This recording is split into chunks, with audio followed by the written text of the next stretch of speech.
Hello and welcome to episode 159 of Flix and a Six. I'm one of your hosts, Anthony Costanzo. With me, forever and always, the man, the myth, the not-so-little thing, Alessandro Pelsi. Say hello, Al. It's the little things that kill. Tearing at my brain again.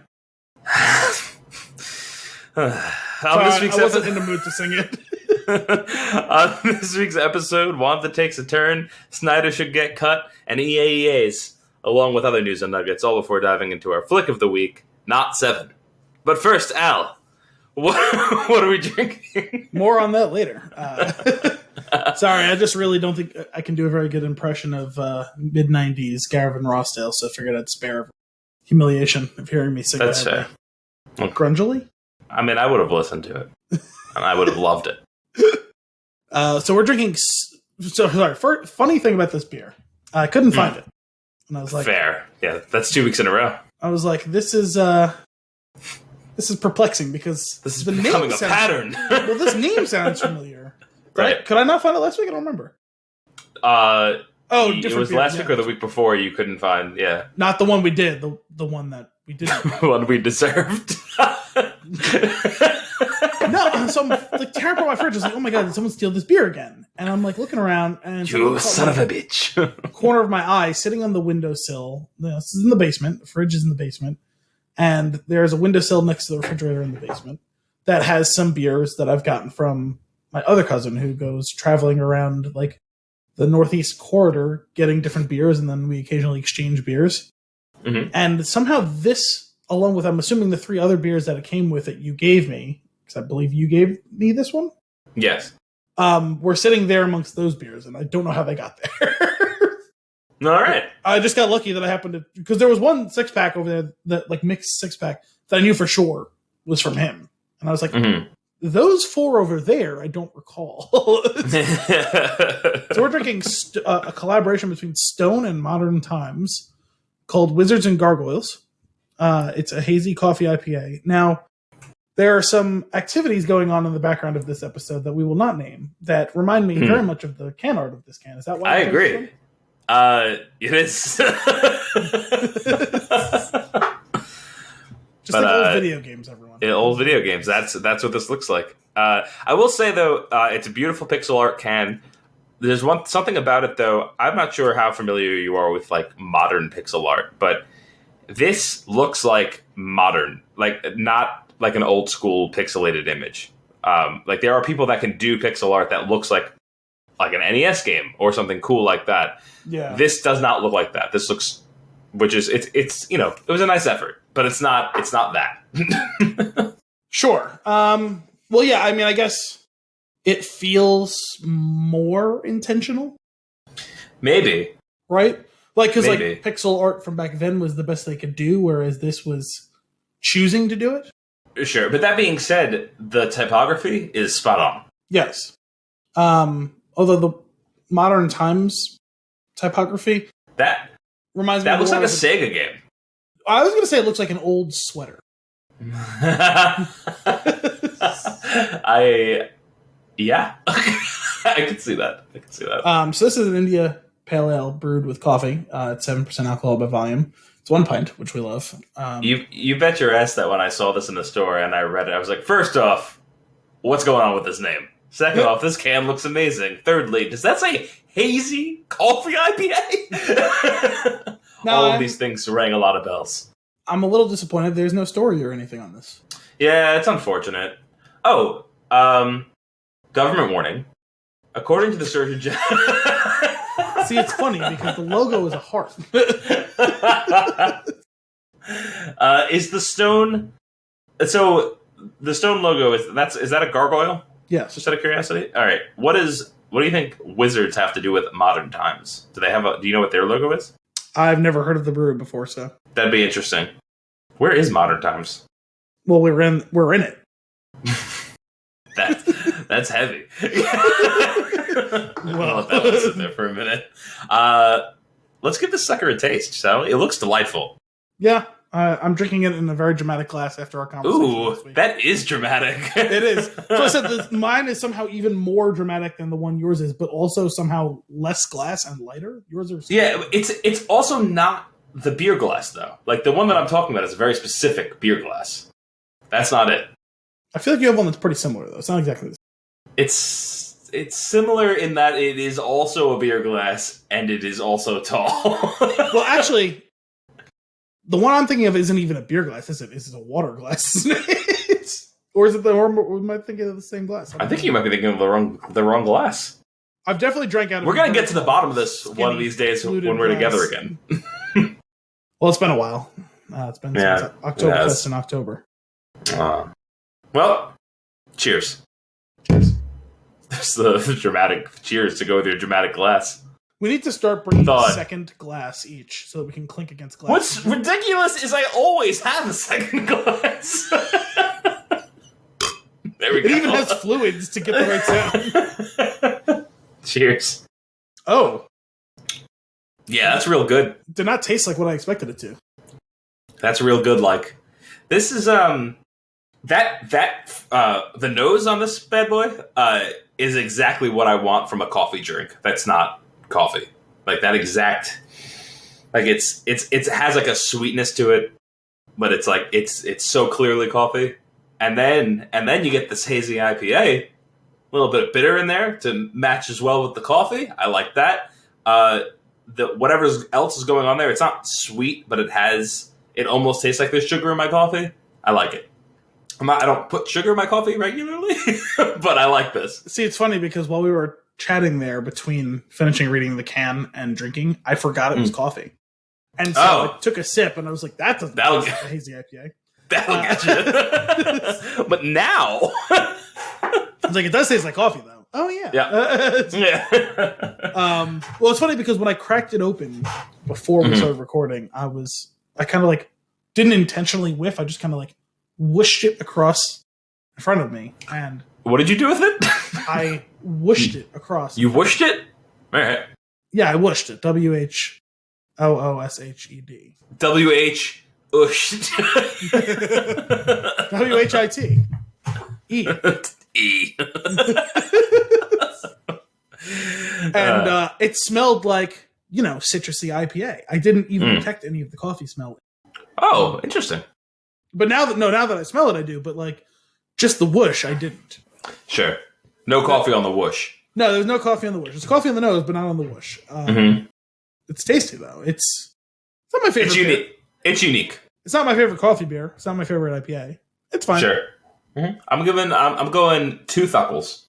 I'm gonna go 1 thuckle. Mm-hmm. That's fair.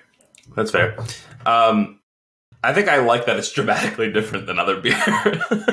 No, I do appreciate unique because, just considering the amount of beer that we've consumed in our lives, there's got to be a lot more. Sure.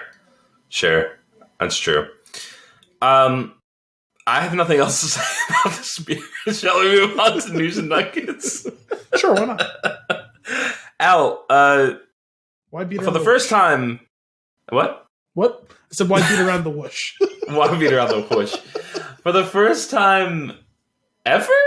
I'm not sure. In our pre-show discussion, you brought up Zack Snyder. So I'm going to let you take that away. What's on your mind?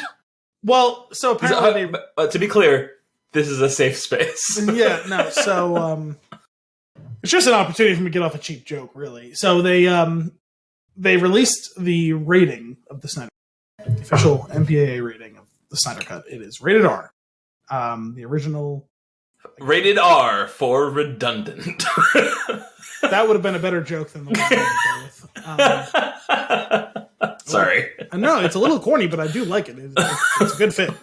And as opposed to the Whedon Cut, which was PG-13, right? And again, it's funny because now you actually seem to more quickly get angry talking about this than I do. Yeah, which is funny to me. The tides have turned. You know what it is? It's been too much. Well, it always was. It's too much. There's too much talk about it. There's too much. Like at this point, it's like you don't. No, there's no way this is going to be good. I want it to come out just so we can stop talking about it. That's true. But anyway. Wait. If it's bad, whose fault is it going to be? Who is he going to blame it on next? I don't know. Henry Cavill's mustache. I'm rewatching The Witcher. I guess I should do that at some point. I don't want to do it too soon though. Like, because the next season's not going to be probably for a year or so. Oh, that's true. I'm only rewatching it because Kim wanted to see some of it, so she got into it, which is great. I would like to though, because I'm now I have a definitely Witcher some buddy. of the details in the character. So I was just skimming. I didn't even bother bringing the story back up to talk about it. Just wanted to talk about the fact that it was rated, and I still just like the fact that we have to like. When again does it come out? Like, it feels like it wasn't supposed to come out in like December, and obviously the pandemic changed. Sure. Everything. That's a great question. Well, we also had the questions of like, why does the pandemic change the thing that you're not shooting? But they were the $70 million they poured into the reshoots. So ridiculous. $70 million. But then it was like it's gonna be 4 hours. No, it's gonna be 18 hours, and it's gonna span like 3 different viewing days. And then it was like we're gonna make it a limited series, and now it's like it's a 3 hour.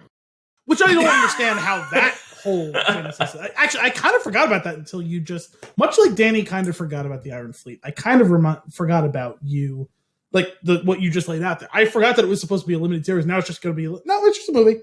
Just a movie. Just a movie. Eventually, it got to the editors, and they were like, "Dude, what are you doing?" So I was looking at the thing. It said, "Oh, okay. The original cut was PG-13 for sci-fi, action, and violence." Mm-hmm. Okay. This one's gonna be rated R for language and violence. Okay. Mm-hmm. Was this all just because? Did he see the trailer for that Robin or whatever it was show where he said "fuck Batman"? And this is just his opportunity to say "fuck Batman" or something like that. Probably. Is this just because he got mad that someone else got to do it and he didn't? Probably. This is all just so that someone can say "fuck Batman," right? I would assume, or so Batman can say "fuck." One of those two things. It's probably Batman can say "fuck." I'd put money on that. Can we get? I think that's a sure thing. Like this will be worth GameStop. it. This will be worth it. Like AMC. Sorry. This will all be worth it. I will totally change my tune if we get a scene of Ben Affleck or Henry Cavill, either one of them, screaming. No, actually, it's got to be Ben Affleck screaming, "Martha, fuck!" I will change my tune entirely. I'll take it all back. Now the movies are blending together. That was not Justice League, right? No, that was Dawn. Dawn of Justice. Justice League 0. It is the Justice prequel. League -1. I will say the only glimmer of hope is that the director's cut of Batman v Superman is far superior to what came out in the theater. I just truly don't care. I cannot muster the energy to watch it. You're going to. So that one too? Oh no, you don't have to watch that one. That's what I meant. We already did that movie. That's what I meant was Batman v Superman. Unlike Zack Snyder, we will not be doing it again. Wait, did we do that one? Didn't we? We definitely did Justice League. Did we do? I think we did Batman. That might have predated the show. Batman v Superman? Yeah. No way. I think I might have predated We've been doing this show for 16 years. Somehow only have 3 years worth of episodes. I don't know. I kind of want to get to the bottom of this. We've done Wonder Woman and we've done Justice League. Why was my go-to move to get up and find the box and look at the year on it when I literally have IMDb in front of me? I'm just saying, we have 3 years and a couple of weeks worth of episodes. We've been doing the show for 4 years. It came out in 2016. Yeah, that's 5 years ago. Your math doesn't add up. Your math is much like the math of how long this movie is going to be. Unbelievably long. Oh, man. Did we do it? No. Not. Are you sure? We did Wonder Woman, we did Aquaman, we did Justice League. I think those are the only DC we did. Mm-hmm. We didn't do Suicide Squad. We did Birds of Prey. We did Birds of Prey. We didn't do Suicide Squad? No, that also predated the show. Are you sure we didn't go back for any of these? Nah, I'm pretty sure because I've been trying to avoid them at all costs. That's fair. Interesting.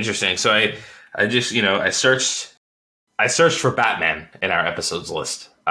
We did remember 89 Batman. I know.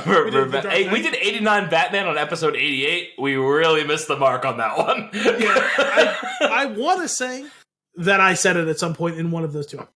Probably. I'm like 99% sure I said it in one of I searched Batman and then remembered that you make the most ridiculous titles for our episodes, and there's definitely a chance that we've done other Batman episodes that are not here in the results. We've done The Dark Knight. We've done Batman 89 Batman. Yeah, Dark Knight is not on this list because you didn't say Batman in the title. Lego Batman, however, is the fourth episode that we did. Also, it's wild to me that 89 Batman is like basically the halfway point, just past the halfway point, like as far as the episodes we've done so far. Yeah, because it does not feel like halfway ago. Yeah, that feels like it was like last. On that sentence. All right. So what I'm hearing is we have to do Dawn of Justice. We have to do. The worst part about this is like 90 seconds ago, in the back of my mind was, oh god, I think I just accidentally talked myself into being forced into doing a Dawn of Justice episode. I think you did too. And part of me wants, like, I want you to watch both versions of it, unfortunately. Unfortunately. I'm going to stress the unfortunately in that. I mean, I know you're not going to. No. But we can. Well, you haven't really listened to much Cinephobe. I know you've listened to a couple episodes, I think, but there is a part of me that wants to, not for every episode for sure, the way they were doing it for a while, but just occasionally, like we can mark off on the calendar when it's going to happen, where we like surprise each other at the end of the episode with what the next episode is going to be. Because I think I've actually appreciated that we've gotten better in recent weeks of like plotting out what we're going to do, because it stops the scramble, especially when like I worked 14 hours and then I'm finishing recording and I'm literally falling asleep in the middle of a sentence and then trying to figure out what movie Blue. I don't know what I'm saying. And then we're talking about what we're going to watch at the end of that episode and I have no memory of it and I'm messaging you. I remember we decided a movie, don't remember what the movie is. Or I remember that we didn't. I always remembered that we came to a choice or didn't come to a choice. Could not remember what the choice was. Yeah, what would be good is if we actually did decide either on air or tweeted it out so that people could be prepared for what's coming. Sure. You know? But yeah, no, I think that not every week, because I like the collaborative approach we've done. I like that there's been some planning, but I think we should come up with a mechanism by which, if it's once a month, once every 6 weeks, whatever, where when we alternate, I do it, you do it. We surprise each other with an episode. It could be an attack. It could be not an attack. It's a binding resolution. When you say surprise one another with an episode, do you mean like call it like we have to do this one next week? Yes. Like, all right, I was gonna say, I'm not entirely sure how it could surprise you with something you haven't seen. No. Like at the end of this episode, right before we do the closing. All right, what are we doing next week? Anthony, we're doing this. It's binding. That's what we're doing. So like when I say tune in next week for more movie and beer goodness, I could be tuning in next week for Mulan. Yeah. Okay. That just came to mind because I watched it, but okay. I don't want to do a stream of mediocre movies, so I'm not going to suggest that we do Mulan next. Unless we're doing the animated one. Far better. Oh, fantastic. Yeah. Did you have a question about the Snyder Cut? Oh, no, I just wanted to make a joke about the fuck Batman thing and also got it. Break the news that it's rated R for fuck. Sure. But I like R for redundant. Martha? What'd you say? Did you just question the rated R for fuck? All right, moving on. You have an EA Star Wars nugget? Oh, yeah, this one's an even shorter nugget. On an earnings call, EA announced that they will not be making less Star Wars games. Now, I know what you're thinking, listener. How could they possibly make less Star Wars games than they made under contract? But the fact that they've lost the fact that they've lost their exclusivity deal does not mean that they plan on doing less Star Wars, which means they are going to continue to do JFO 2. They're going to continue to make mediocre Battlefront games, I imagine, plus other things that they may or may not do, or that they'll say they're going to do and then scrap. They're still going to be planning on doing it. Yeah. Well, here's the thing. As much as we're don't just repackage the same thing that you already did. If you were to re-release the original Battlefront 2, I'd buy it. That is a game that if you were gonna, I don't want to say remaster, but redo, right? Same thing, but with modern sensibilities of both like graphics and like combat. Like, give me the same principles, but we're just with the better physics engine, right? Right.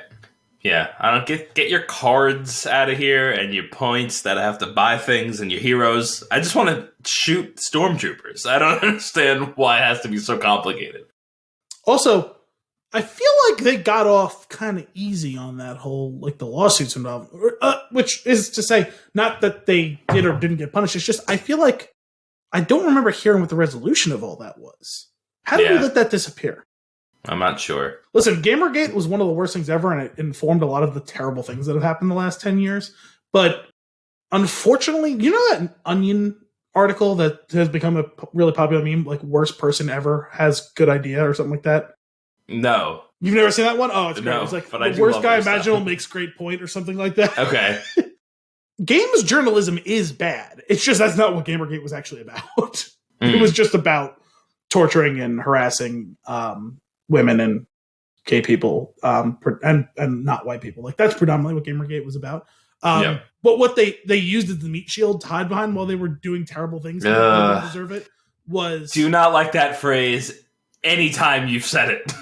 Have I said it before? You've said meat shield before, and it's just... It makes me throw up a little bit. I don't recall. I always think of, and this is the... Like, it is an expression. I know. It doesn't make it any less disgusting. I always think of the mechanic in Gears of War where you could grab a locust and use it as a shield. Because that's what it's referring to. Not that Gears of War was the inception of that phrase, but... Sure. Anyway, back to... back to you. back to the points that I was... my tangents were relevant for once. Sure. All right, so EA's making Star Wars games, nothing new. Yeah. No, before we get back to that, one more thing. Yeah. Why don't we know what happened with those lawsuits? Why? That's a great question. I think it's because the internet likes to be really, really loud until they get bored. And that was why I unfortunately brought up Gamergate. It was like honestly, games journalism a lot of times isn't very good. That's not what that whole movement was about, unfortunately. But getting back to the EA thing, totally on board with JFO2.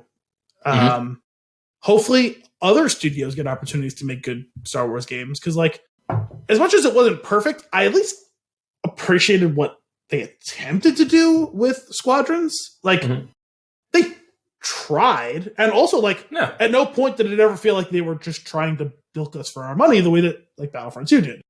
It was okay, right? Like, it was fine. It just wasn't perfect, and that's okay. And they were taking a big swing. They were just like, let's do a cool, fun thing, and they did. And it is what it is, right? And it either worked for you or didn't. The whole Battlefront saga is a train wreck, largely. Like, there's been some okay that came out of it, but not for the resources that were devoted to it. And there's all those other games that they canceled and pissed off a lot of people, both fans of the series and the games and all that, and also, like, people who could have potentially been making awesome games. I know there's that one that you were really excited for at the time. Did you just say series? Yes, I did. That's all. Just curious. It was intentional. It wasn't like I just stumbled out. I did it on purpose. No, it seemed intentional. It was as intentional as my deployment of Meat Shield. You don't like... Deployment of Meat Shield somehow makes it worse. I was to further highlight how intentional it was. Ugh. But the thing is, I guess all that's coming to mind is, like, chop meat, right? Like, and it's just like a shield made of that. A good meat shield might end up looking like chop meat after it's all. Sure. Ugh. See, it's funny because I didn't think you were picturing an actual shield of meat. I assumed that you were doing something like in the gutter with that. No. Okay. It was a shield of meat. As much as I slab of steak, or as much as I enjoy steak and burgers and the like, I don't love the visual of raw meat. So that's what came to mind. See, it's funny because I don't think walking around with a board with a steak stretched across it would work. I think if I walk around with, like, a frozen side of beef like that, like Rocky would be beating up, I think that might work. that would work. Yeah. That would work. It's also less grotesque for some reason. I think it has something to do with like maybe like a bits of meat flying off of it. You're really getting caught up in like, I'm walking around somehow with chopped meat given form. That's what you're caught up on. I think so. Because I think, yeah, you're right. Like shooting chopped meat, like would be messy. It would be gross. Yeah. Not a fan. I did make chili last night. So that's why you get the chopped meat. That's where the chopped meat's coming into play. The chili was delicious. I don't think I've ever made a bad chili, but this one in particular was a delight. Listen, it's hard to make, much like the Phantom Thread. It's really hard to make a bad chili, but there are chilies and there's good chilies. Yeah, you're right. There is just chili, which is not great. It's not really what anybody wants. And then there's like my chili, which a lot of heart and soul goes into it. Nice. And then, and we just like so happen to have all of the good stuff that you could put on top. Like it wasn't like we didn't plan this. It was like I opened the freezer and I was like, oh, I'm gonna wing chili tomorrow. Like I don't know what else we have, but I'm gonna take the meat out and I'm gonna make chili tomorrow, regardless of what's in my way. And it was delightful. Do you enjoy chicken enchiladas? Okay. Yes, obviously. What kind of question is that? So we had chicken enchilada casserole. Okay, that sounds like something I've done. Yeah, so like instead of like making the individual enchiladas and then pouring the sauce over it and then cooking it, right? Mm-hmm. It was, I don't think casserole is the right word. Maybe chicken enchilada lasagna? Lasagna. Yeah, that's what I would have called it. Because it's like layers of chicken and corn tortilla with the sauce and the cheese. Yep. And we used like good hot peppers and also like adobo chilies. Nice. I'm about that life. And then I made guacamole and slapped that up on top of that bitch too. Guacamole? I said I made guacamole and okay. I was like, is this some fancy Al recipe that I need to know about? No, but guacamole. I make phenomenal guacamole. So. It's another thing that's kind of hard to screw up because honestly, at its worst, it's mashed avocado, still delicious. it's fine, but it's not guacamole. That's true. I love a good guac. I'm very good at making American Mexican food. Yeah. Well, we don't fry enough of it, so it's got to, you know what I mean? Like me personally, like me and my family, whenever we make it, like to be like quote unquote like really good, like authentic Mexican, like I think a lot of it tends to be fried, not necessarily deep fried, although some of it is. But like, I don't know. I feel like all that stuff. Well, maybe like something like a. I don't know. I feel like I'm about to say it or something. Maybe, but is that even like legit? Because it feels the deep frying of it feels Americanized to me. Well, that's why I said not deep fried per se. Like if you're like there are some specific things that are, but just like a lot of it tends to be like oily and fried. Yeah, that's true. What I'm saying is what I am very good at making is like if you were to go to Chevy's and order something, I could make that way better. It wouldn't be trash. Granted, I'm not saying anything about it. I love Chevy's. I don't know if I've ever been. Okay. But it's like usually like loaded up with like cheese and fried, as you would say. And like just like smothered with garbage and delicious. Mm-hmm. But I don't like it to be that ridiculous. Like I like it to have a lot of flavor. I like working with the spices. I think they end up making everything taste delicious. But I don't make it. It's not chain restaurant America, but it's somewhere in between. Yeah. You know there is this, I'm going to use chain loosely in like the sense of like, there's like 5 of them. You know what I mean? Like not like McDonald's, Taco Bell type chain, but like not just the one restaurant. It's like 4 or 5 of them in the Albany area. This Mexican place, I forget what it's called. Because I've been there south of the border. No. I've been there a bunch of times, but not in at least 5 years now. Because like I used to go to school up there, I used to work up there, so I used to go there every couple of months. I want to say it was called like Ponchos or something like that. I forget, but they were a tremendous Mexican restaurant. Nice. And like that was like actual like Mexican food. Like Yeah. like it's all the things that you're thinking of, but with like the good spices and good sauce and all that. 100%. We have one of those. We have like a legit non-chain delicious Mexican restaurant. Like, I don't know, 5-minute drive from here. Like, it's like you go straight down the road to Main Street and you make a left and it's like over there, and it's great.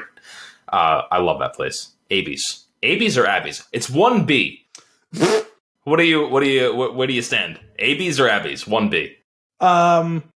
My heart is telling me Abby's, but my brain is telling me Abby's, but my heart is telling me Abby's. I don't know. So I thought that I would get to the bottom of this by calling, and when they go, "Thank you for calling X. How can I help you?" and 2 different people answered the phone, and one said Abby's and one said Abby's, and I went, like, there's no answer. Maybe they're both right.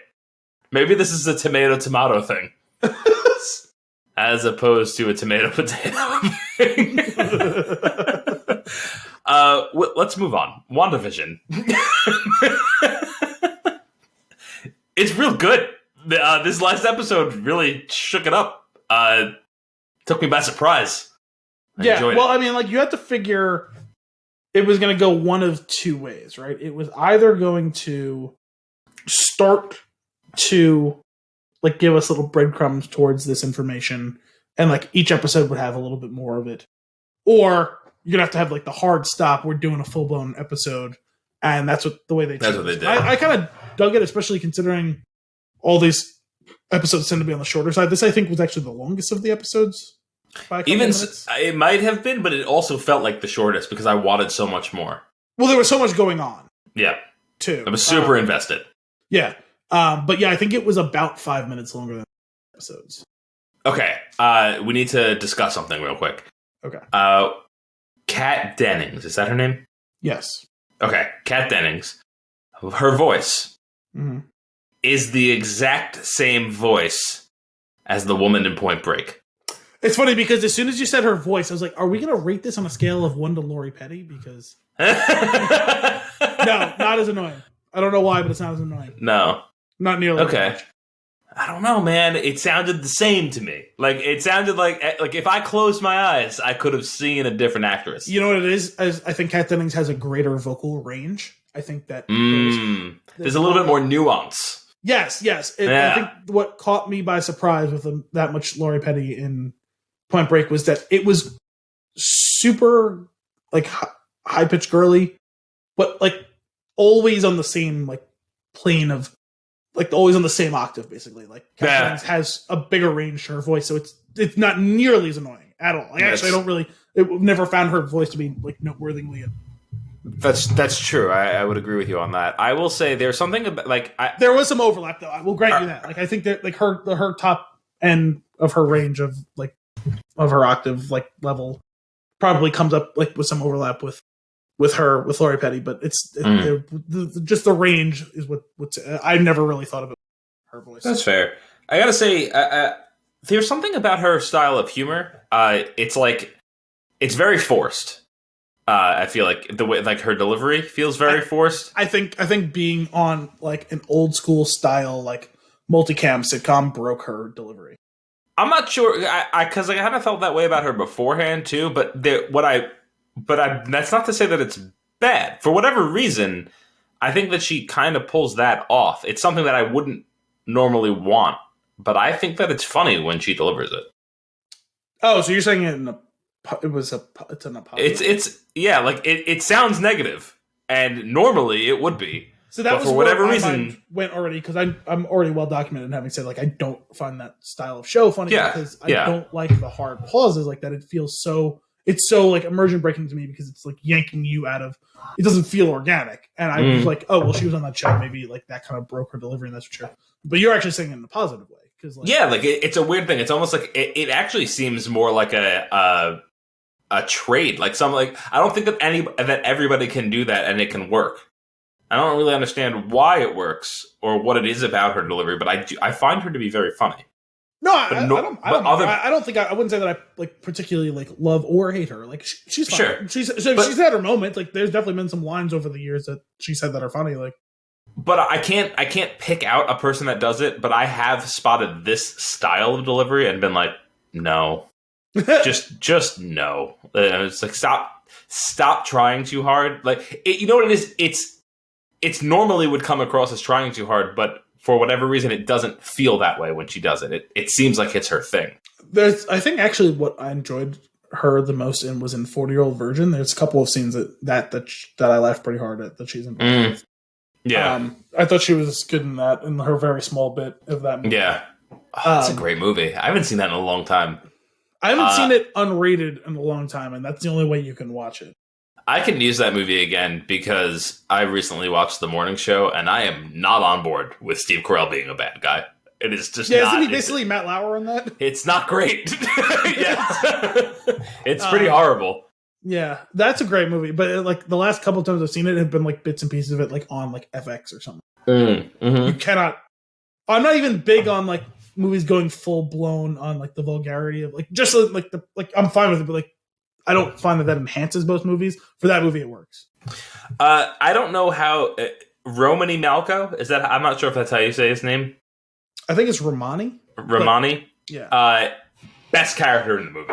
I think he is fantastic, and his whole back and forth with Kevin Hart is my favorite scene in the movie. we cannot and will not repeat any of that, but that is a funny scene. My favorite is the one where he brings the wife because she found the dating card in his pants, and he's trying to tell her that it's Steve Carell. Yep. Oh, so you wrote she's a hoe for show. She was a hoe for show. Well, he cracks me up. Anyway, WandaVision is pretty great. I like that we brought a couple of B-line characters from B-storyline characters from other Marvel movies. Like we brought Kat Dennings' character in. We brought the cop from Ant-Man, whose name is escaping me. But he's very funny. His character name and his actor name are both escaping me at the moment. Yeah. It's awkward. But I know who it is. It's funny because I definitely heard that they were going to be in the show a while back. And this kind of goes to what we were saying. I don't know if it was last week or the week before. Like, this show was way delayed. Obviously, again, pandemic related. Totally forgot both of them were going to be on the show. They both showed up. I was like, oh, wow, look at that. It's them. Also, did not expect to see them like showing up together. Randall Park. Yeah. His character name is Jimmy Woo. That's correct. He's another one. There's something about his delivery that his delivery cracks me up. He's very funny, but if somebody else were doing it, I don't think it would be funny. He's tremendous as Kim Jong-un. Oh yeah, he is. he's just a funny dude, like all around. I don't know. It was cool to see them, and then to put those two characters together, they ended up. They played off each other really well, which was really unexpected because it feels like there's been a lot of like claims of we're gonna super manage all of this. This felt more like a spin the wheel and which two random secondary or tertiary Marvel characters will show up, and those were the two of them. It's like, what's the worst that could happen? I also really liked the idea that there's a big reveal in there, right? Like that this character that has been in since the first episode, I think the first episode, is a character we already know, but it's post blip, and we haven't seen them in a long time, and they are much older. No. Well, yes. Sorry. So that's crazy. Different actress, which is because different actress, and adult, same character. Obviously. Yeah. No, I'm sorry. I thought you were confusing her for the mother at first. I was like, no, this is this is her daughter. And I was like, oh yeah, that's right. Her daughter was in the movie, but she was like played by like a 9-year-old girl, and now she's an adult. Right. An adult version of herself. Yeah. No, sorry, that's my bad. Yeah, that's fine. Same thing though. It makes me question like right off the bat. It's like especially with what happened in Endgame. When Scott comes back and he goes and he finds his daughter, I'm like, but did you age the appropriate amount? I think you aged too much. Yes, you're right. Because she went from being like 9 to being both of them. Yeah. No, actually, she went from 9 to like 16 No, to like 20, and the other one. Well, I think she went from like aged from like 9 to like 16, but played by a 22-year-old. That's the problem. But the other character, who's now I don't remember her real name in the show. Rambo. Yeah, but what's her? Yeah, Rambo. Well, one of them's Maria, and one of them's Monica, and I don't remember which one's which. But she also like did she go from 9 to late 20s, early 30s? I don't early 30s. But the math on that makes more sense. A deep career in whatever in Sword. The math at least works though because Captain Marvel took place in the 90s. Oh, right, that's the 90s. That one does make sense. Yes. Sorry. Oh, that's so confusing. Even if they're off by a year or two, did not consider that. Okay, yeah. No, like the math makes is you feel better. Like in the ballpark. All right, I'll allow that one. I'll allow that one on account of it's right, and I'm wrong. What threw me was like she's saying the name in the hospital at the beginning, and I'm like, Rambo. I definitely know this name in Marvel context. Yeah. Just cannot place it. Cannot place it for the life of me. And then like she shows up like the whole time, and then she shows up to Sword, and like they're talking about the mother. I was like, oh, Captain Marvel, duh. Yeah. It's like it took way too long to finally get it to click. It took me a minute. I explained it to Kim because I think she missed one of the key scenes where it was very clear. Well, they show the picture of the mother. I think that was what she missed. Wall at Sword. Yeah. What I enjoyed was we got a few minutes of kind of like similar to Far From Home of people coming back and the chaos that ensues when they re-arrive. And well, I think that was even more like actually like a much more because it was in a hospital. That was intense. Well, there's that too, but I just mean like the actual like real honest to god logistics not played for laugh, right? Mm-hmm. Right, they showed like some weird like stock footage like, oh, there's a basketball game and like people show it like this is like no, we're actually watching it happen, not watching someone watching it happen. Yeah, that was pretty cool. Anyway, WandaVision is killing. They're killing it. Yeah, it's true. Yeah. They're doing a great job with the show. I'm excited to see where it's going. I'm not sure. Does it go to another season? Like, is there a constraint on how long the show can go? My understanding was that it's just going to be this season. Okay. That they have a very well. I have to imagine. Based on the way this is... So now this is actually something that's throwing me off because I'm misremembering. I've only seen Endgame one time. I saw like 10 minutes of it a few weeks ago, like towards the end. Sure. I've seen Endgame like 4 or 5 times. So you're the right person for me to be asking. What do you got? Wanda got blipped, right? In Infinity War? Yes. And then she comes back in Endgame, obviously.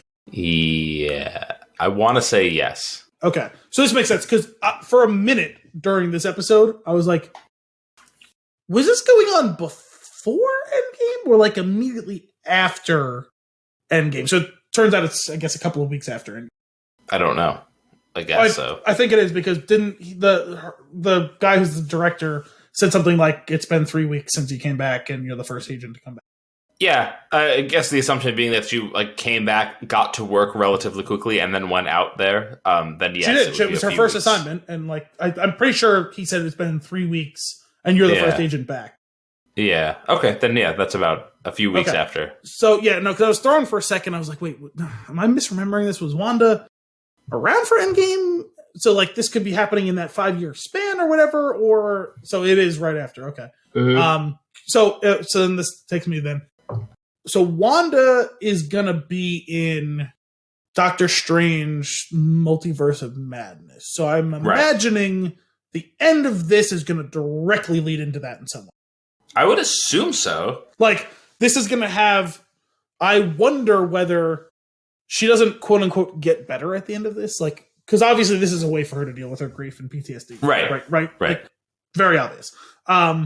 I wonder, because from what I understand, and we can already see she's maybe not the good guy in this. Seems like she's doing this on purpose, not to be evil, but she's kind of lording over her little created world as a petty dictator, right? Because like when things happen the way she doesn't want it, she erases them or boots them out of it or whatever, right? I wonder, from what I understand in the comics, there's been times where she's been good and bad and like will bounce back and forth between them depending on what's going on. So I wonder if not intentionally, if unintentionally, she becomes the villain in Doctor Strange. Oh. Where, like, maybe this little experiment doesn't go the way she wants and she goes further into her PTSD and, like... That could be interesting. Her little created world isn't this stretch of road in a random obscure place in New Jersey, and instead, I don't know, takes over the world. Or becomes its own universe, right? And thus the multiverse of madness. Yes. Yeah, that could be... That's interesting. I'm very curious to see where it goes. I'm looking forward... to seeing like how this all plays out, because I like the idea. Like, I feel like there's theories all over the place, and people like there's theory after theory after theory, and it's like eventually I'm sure one of them will be right at some point, but that doesn't mean that you got it if you're throwing all of the theories out there. Sure. So I'm excited to see where this goes. What I would say is so far, I think it's kind of gone where you and I had discussed before. We thought, like this is her dealing with her grief, trying to create this world where she can be with him and all. The part I didn't expect was the whole this whole sword aspect of it. For one, I had heard of sword, but I didn't know exactly what it was. I wasn't sure if they were good or bad. Maybe they've been both over the years. I'm not sure. Well, one of the things that has come up in an interview with what's her name, Elizabeth Olsen, is that her name? Yep. Not Mary-Kate or Ashley. Not right. Or as John Oliver says, they're the same person. Which, if you're not familiar with that, it's a great skit, and you should look it up because it's come up a number of times on Last Week Tonight.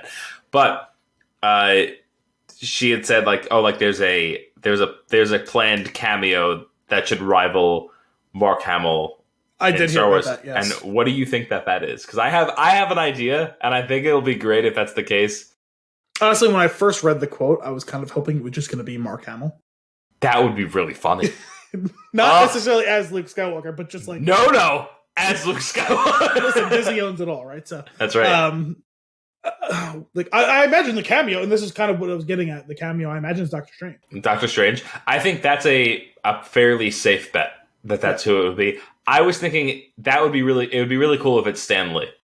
I thought they said we had used all his up. Well, yeah, but in the vein of Marvel's been able to recreate people that have long since passed. Oh, so you're going with literally like Mark Hamill. yeah, basically, yeah. Oh, I didn't even consider that. Like, if she was not even bearing the lead? That's great. You were going with a double entendre type of... No, you took that a step further. That's great. That's awesome. So it's not going to be... It's not going to be... What's his name, right? Like, it's not going to be Benedict Wong, right?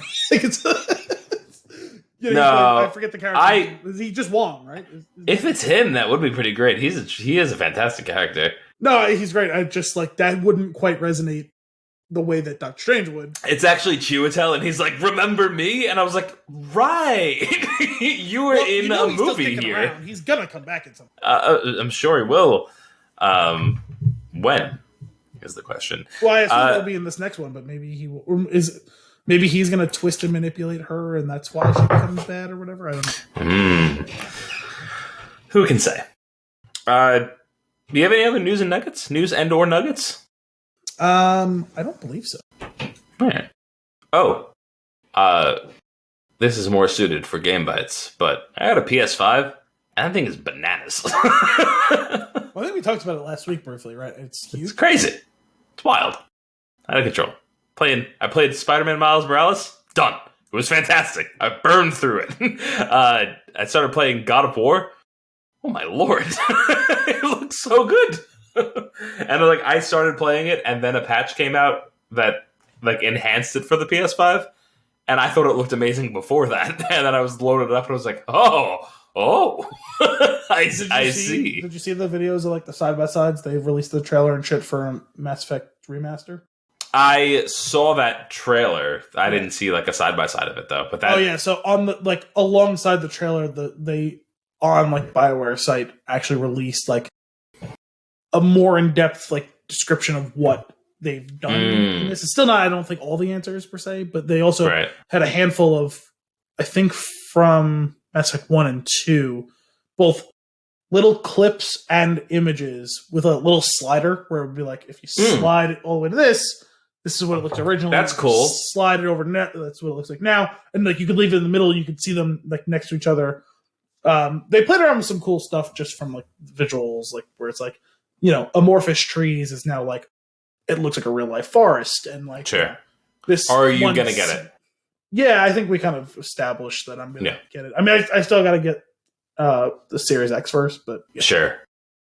Which I haven't heard anything about any restock or anything like that in February 15th, February 12th, something like that. Are like people actually going to be able to buy it yet, or? Oh, probably not. But that's like, I think there's like an expected drop around then.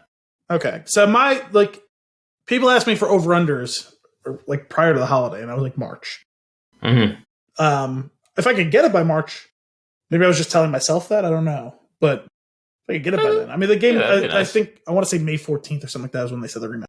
But so if I get it before that, like I'll be happy. But or if you get yourself a nice little bundle of sorts. Yeah, maybe that'd be cool. Anyway, if you have no other news and nuggets, I think it's time for fun and games. That's it. My only other smallest of ones was I'm super pissed I did not get to watch the season finale of Expanse yet. I did not get to watch last week's episode until last night. I was like, oh, let me watch this. Maybe I'll have time to watch it tomorrow, although probably not. And the answer was probably not because work's nuts the next few days because we were off for 2 days for snow. And I watched the episode last night, and I was done with it around 11 o'clock. And I was like, do I want to watch something else? No, I should probably just go to bed.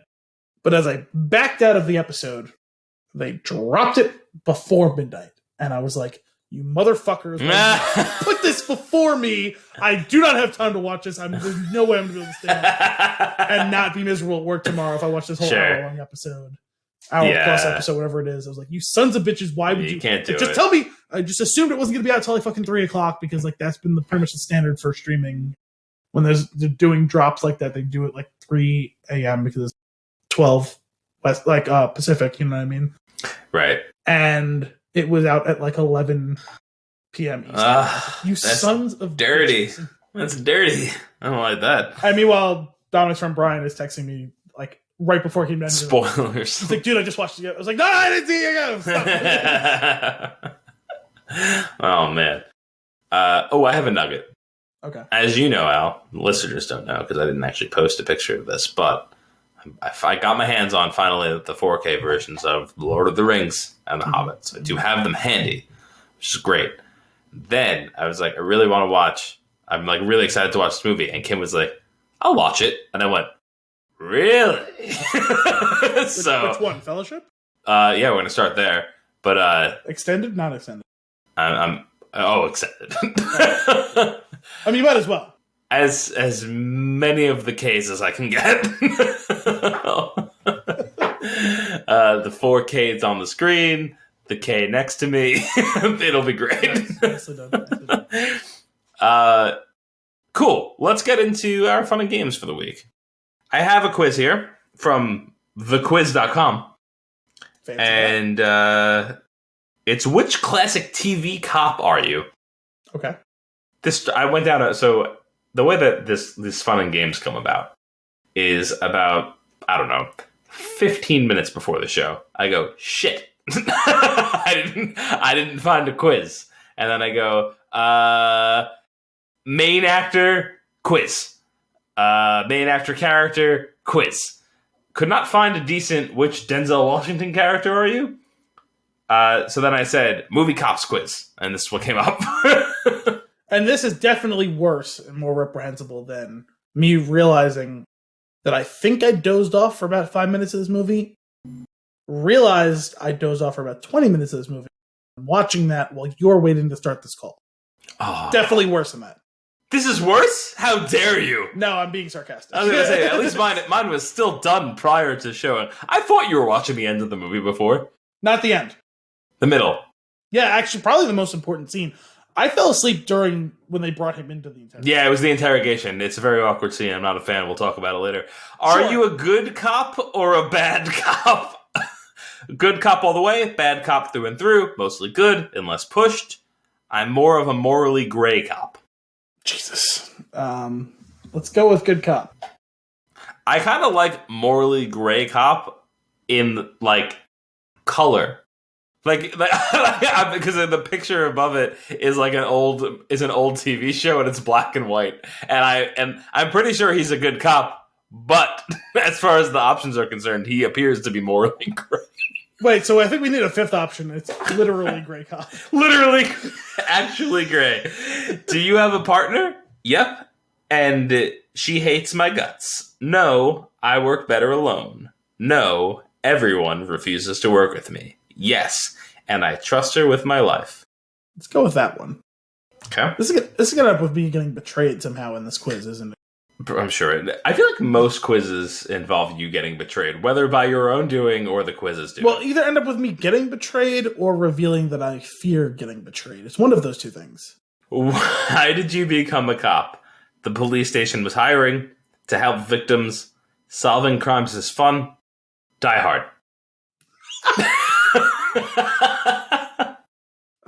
Solving crimes is fun. So. That's a great choice. During the movie, I turned to Kim, I was like, I think I would like to be a detective. Not any of the cop stuff that goes with it, like just detecting shit. Like, I want to be a sleuth. It's basically Ron Swanson when he discovers he likes puzzles. Yeah, exactly. Does your department respect you? Not really, but at least they like me. Absolutely, I'm the best in my squad. If they don't, I'll beat them until they do. Yeah, even though they hate me. I'm gonna let you sit with that for a minute. Yeah, that one was a little difficult for me to wrap my head around. I'm gonna go with the first of the yeses. I'm the best in the squad one, I think it was. Absolutely, I'm the best in my... Okay. Yep. What's your favorite cop movie? Fargo, Serpico, The Departed, Silence of the Lambs. Departed. Where would you go on vacation? Las Vegas. I'd stay home. Someplace quiet. At the beach. I'm just going to click the beach. It's always the beach. I like how we've trained you to be able to do this on your own now. Do you like sports? Nope. I don't have time for that. I don't care either way. Sure, who doesn't? Nah, I don't get the point. It's weird that there's 3 no's and a yes. Let's go with the yes. Yeah. I'm in the I don't care either way camp. Yes, I don't know what the either ways are, but I guess I could take them or leave them. Is that what they're saying? Yeah, I think so. No. I like to go there, but that's about it. I like to go there and I like to play them. You've occasionally shown some small interest in soccer. Yeah. I think that has to do with like my history of playing it, though, more than anything else. I just know that like occasionally there's been a reference to like, I don't know, the Italian team won the World Cup. Sure. Getting up at like 6 a.m. to watch a game. Yeah. But that was a long time ago. I haven't done that in a very long time. What's the worst misconception about cops? They're all jerks. They're all racist. They're all idiots. They're all corrupt. Wow, you can really take a soundbite there of me finishing the question. Cops, comma, and then all of the things that I just listed. That would be really bad. We used sarin gas.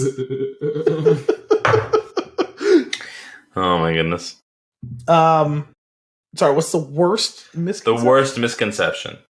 What was it? Corrupt, racist, what else? Jerks, idiots. Pass? I will randomly select one. That actually worked. With 4 fingers, I just clicked at it. And one of them took.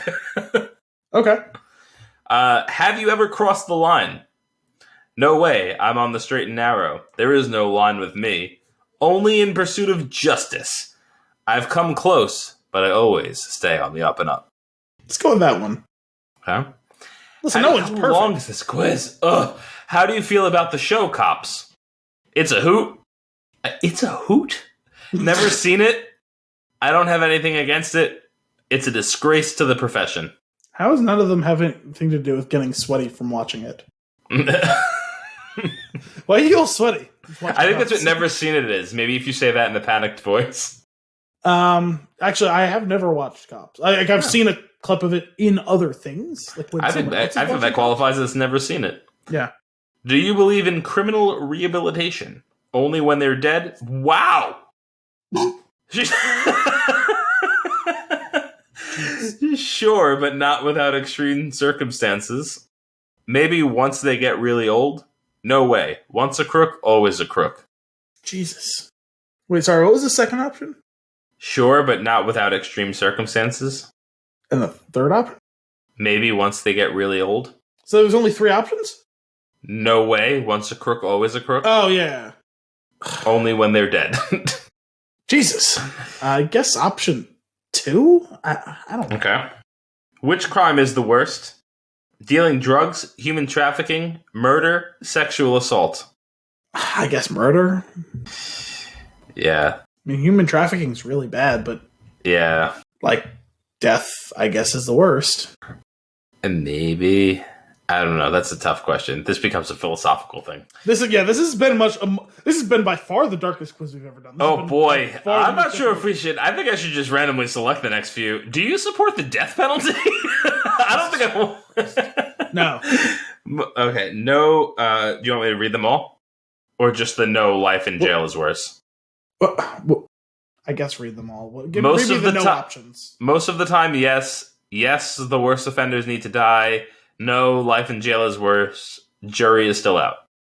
The one that's definitively no. Okay. Would you ever go undercover? No, I don't like playing games. Yeah, and I kind of regret it. Yeah, it's so much fun. No, I'm a terrible actor. None of these really reflects how I would feel. Yeah, where's the option that said, hell no, that would be stressful as fun? Yeah, let's go with yes, but I'll end up regretting it. I don't know. All right. Do you ever drink alcohol? I used to, but I quit a long time ago. Sometimes when it's appropriate. No, it messes with your mind. All the time. I'm a borderline alcoholic. Again, they're really painting me into a tough corner here. I was just drinking alcohol about 4 seconds ago. That's right. Let's go with borderline alcoholic, I guess. Woohoo! Are you a good driver? No, I let my partner do the driving. No, I've been more accidents than I can count. Yes, I'm an excellent driver. Sure, I'm as good as the next person.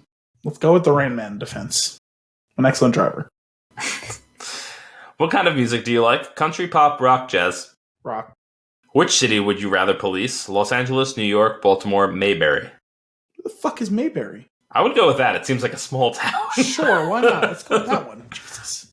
Do you have a family? No, I'm all alone. Yeah, I have a few kids. Yeah, but they hate me. No, but my friends are my family. I guess that one? I don't know. What are your political beliefs? I'm very liberal. It's all corrupt nonsense. I'm fairly conservative. I don't understand that stuff.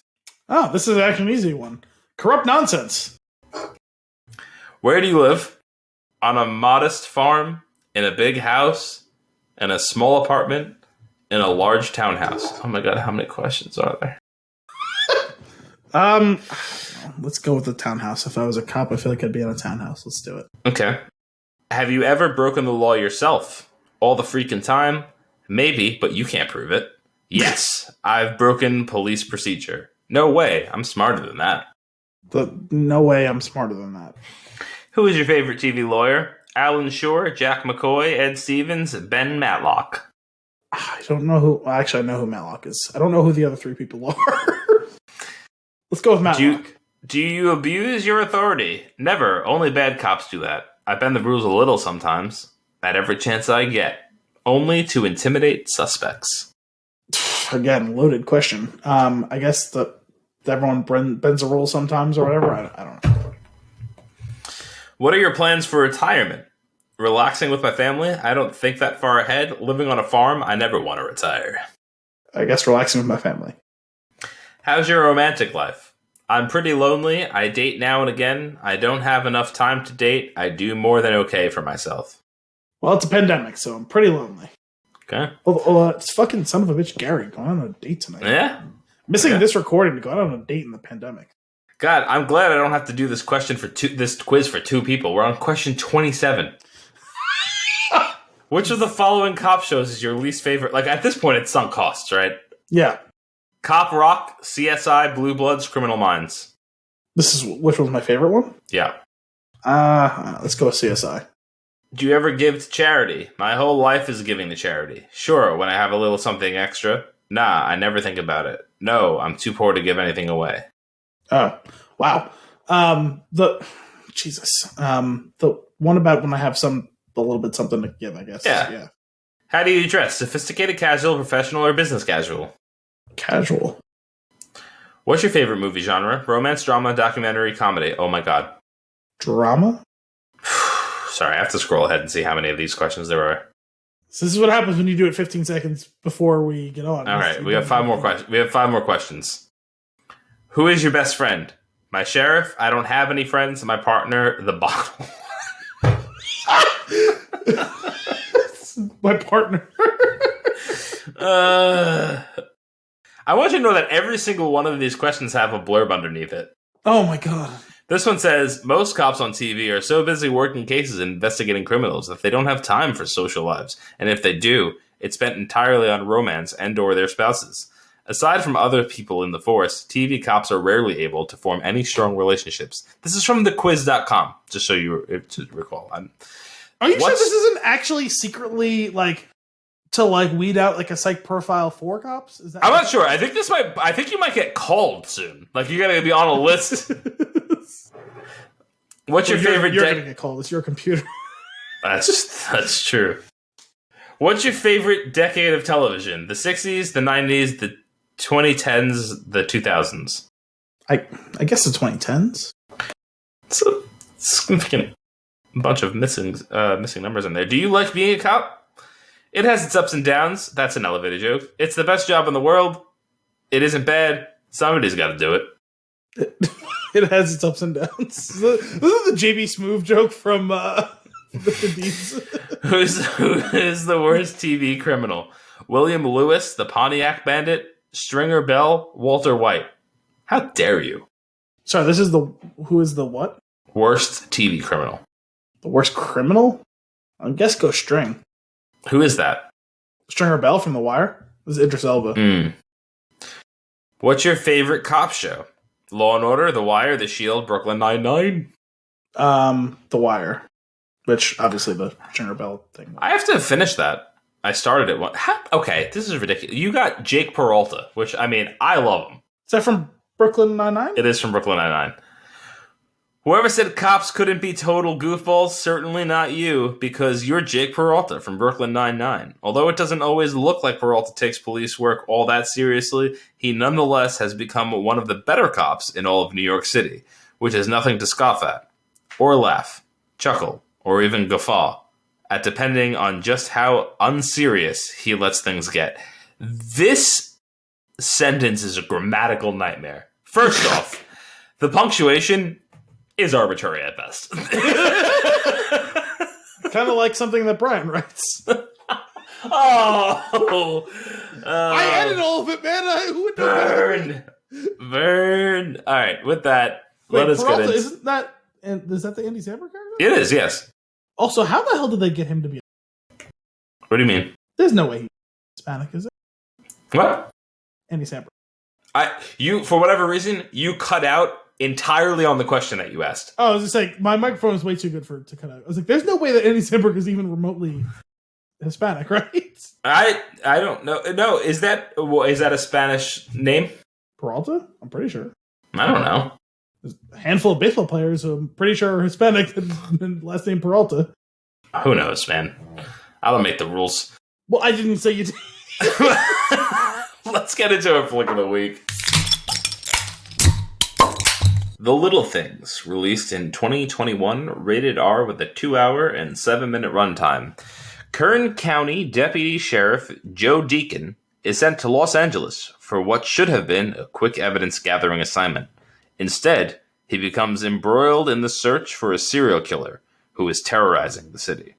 That's your IMDb synopsis. This is one of those, one of the Warner time... How's this working? One of the Warner movies that's coming out on streaming this year because of pandemic reasons? I believe it's being co-released in theater and on HBO Max. Okay, so it is in theaters right now. I believe so. I don't know. I watched it. What I found interesting was on HBO Max, it says available until February something or March something. Yeah, I think that's part of the whole thing is that it's 30 days, I want to say, on the service alongside its theatrical release. Interesting. And then it won't be available because I think they want to get like video on demand sales after that. Sure, like people If actually you, buy for it. some reason, haven't watched it. Because they did the Very same bizarre. It's a very bizarre system. They did the same thing with Wonder Woman 84, where That's right. It's not on HBO anymore, I don't think. Oh, interesting. Yeah, and it'll be back again Eventually. Yeah, but yeah, it's going to be off for a couple months. I guess this whole thing is so strange. I don't like this whole idea. Like, oh, we're trial running. Like, if we're gonna not put it in theaters, that's not what's happening here. Yeah, well, and if it is, they're even stupider than I thought. Yeah, they're just doing this because they don't have an option right now, and they're trying to get subscriptions to HBO Max. That's all it is. Yeah, and listen, if you want to say there's going to be, this is maybe a test to see, okay, is it feasible to do more movies this way, where everything won't get a theatrical release? Sure, but to me, the most certain way to get dollars in your pocket is to have a theatrical release of some sort. Because if you made this movie available, you can only get it by going to the theaters, or full rental price, the viewership would be much lower than it's been. Because people are going to sign up to these things for free. People are going to have this. Hell, I never paid for a subscription. I have it because I have HBO. Right. Yeah, it's very, very Because I would not have HBO Max if I didn't already have it as part of my HBO package. Spoiler alert, I would not have been thrilled if I had paid to see this in the theater. Al, what's your tweet length review? Is it trying to be 7? Zodiac? Hello, anyone? Bueller? You get back to me when you figure it out. 6 out of 10. Oh, okay. Nice. I think we're going to be on the same page here. The trailer was a bit of a bait and switch. The little things accomplished little to no things. Meh. 5 out of 10. I really struggled with the grade because, like, it's not a bad movie. It is fine. It is totally and completely fine. It's meh. Yeah. Like, I struggled because it was like, I'm not going 7 or higher, but like, no. It's not a bad movie. Like, it's the type of movie like, I would throw it on in the background type of thing. Like, sure, why not? I can say with full confidence that I am not throwing this on in the background. I think that for me is where that maybe 5 and below is not being thrown on in the background. Yeah, I don't know. Well, the thing is, like, it was inoffensive to me in all ways. Like it's not like if it was on in the background while I'm doing other things, like, I'm really not going to retain any of what I'm watching while I'm watching it. Yeah. I don't know. There's something about it. It's basically like one of those things. I'm watching it. I'm like, and by the end of it, I'm not mad. I'm not feeling Phantom Thread about it. I'm not like upset. I'm just like, whatever. Like it's I was disappointed whatever. because I felt like with those 3 leads and the general outline of a premise, this could have been a good movie. Like, I was excited to see this movie. Right. It could have been a good. It could have been a good movie had they decided to go with one of the 2 directions that they explored, but not both of them, and not half-assed.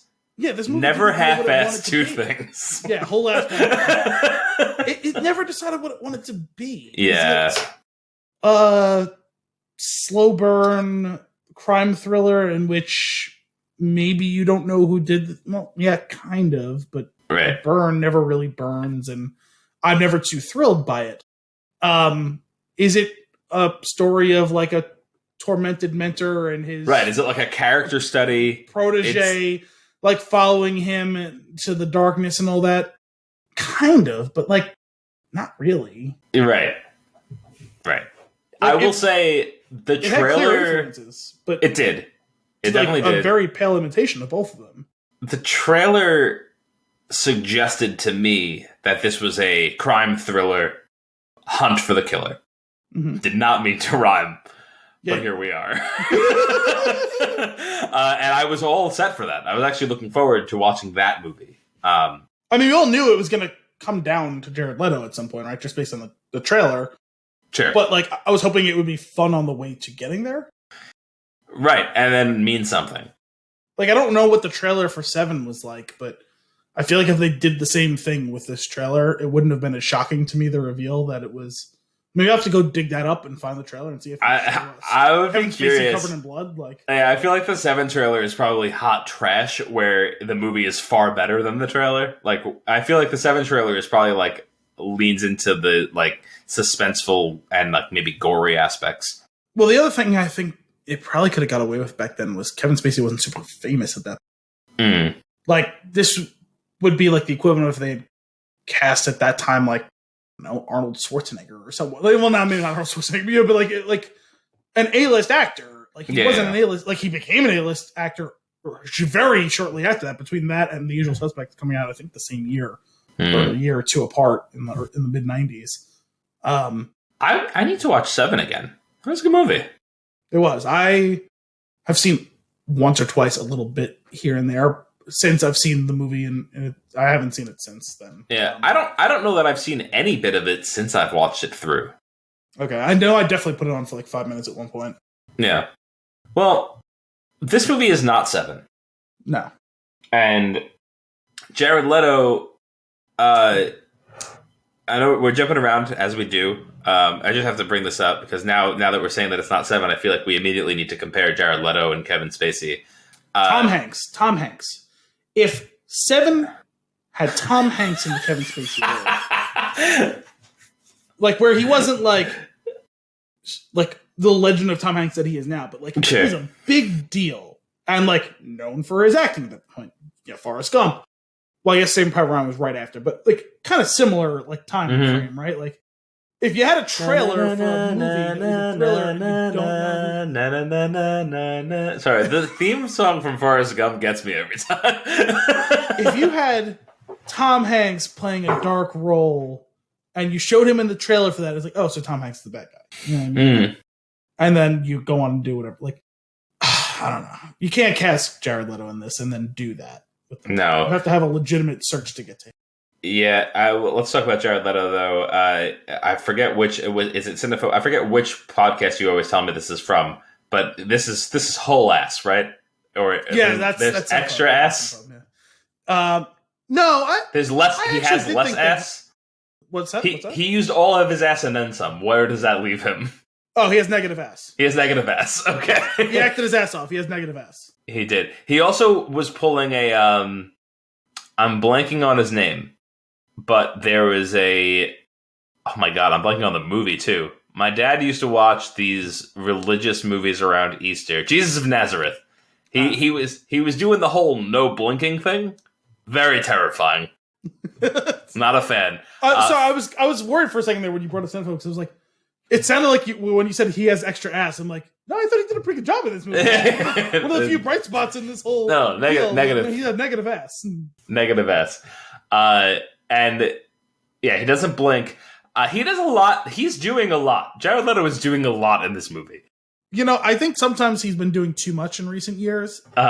And he is flirting with becoming a caricature of himself, right? But he sure is. In this case, I do wonder whether he read the whole script and was like, oh boy, I gotta put this on my shoulders. Yeah, maybe.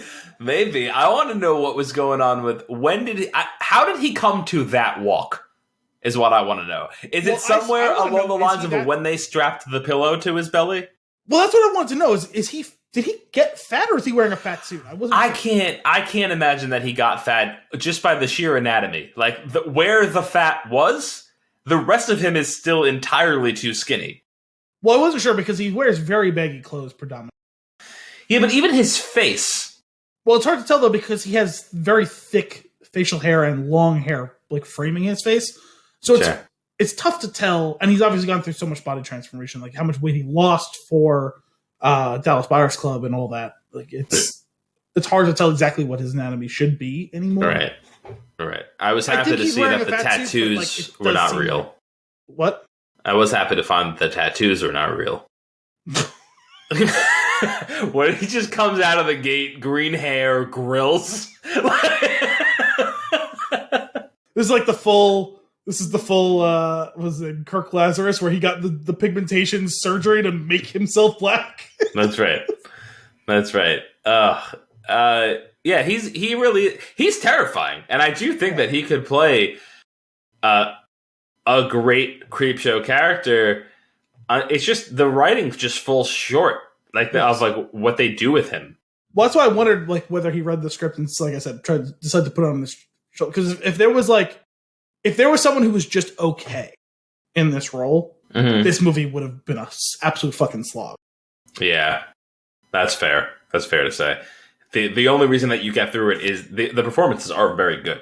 Yeah, because I keep waiting for it to turn to 11 with him. Like, I would keep waiting for him to actually go into the cartoonishly psychotic. You know what I mean? Yeah. And he doesn't, which maybe it's for the best, because it does like introduce some doubt that's kind of interesting for the end of it. It's about the only interesting thing about the plot of it. Mm-hmm. Spoiler alert.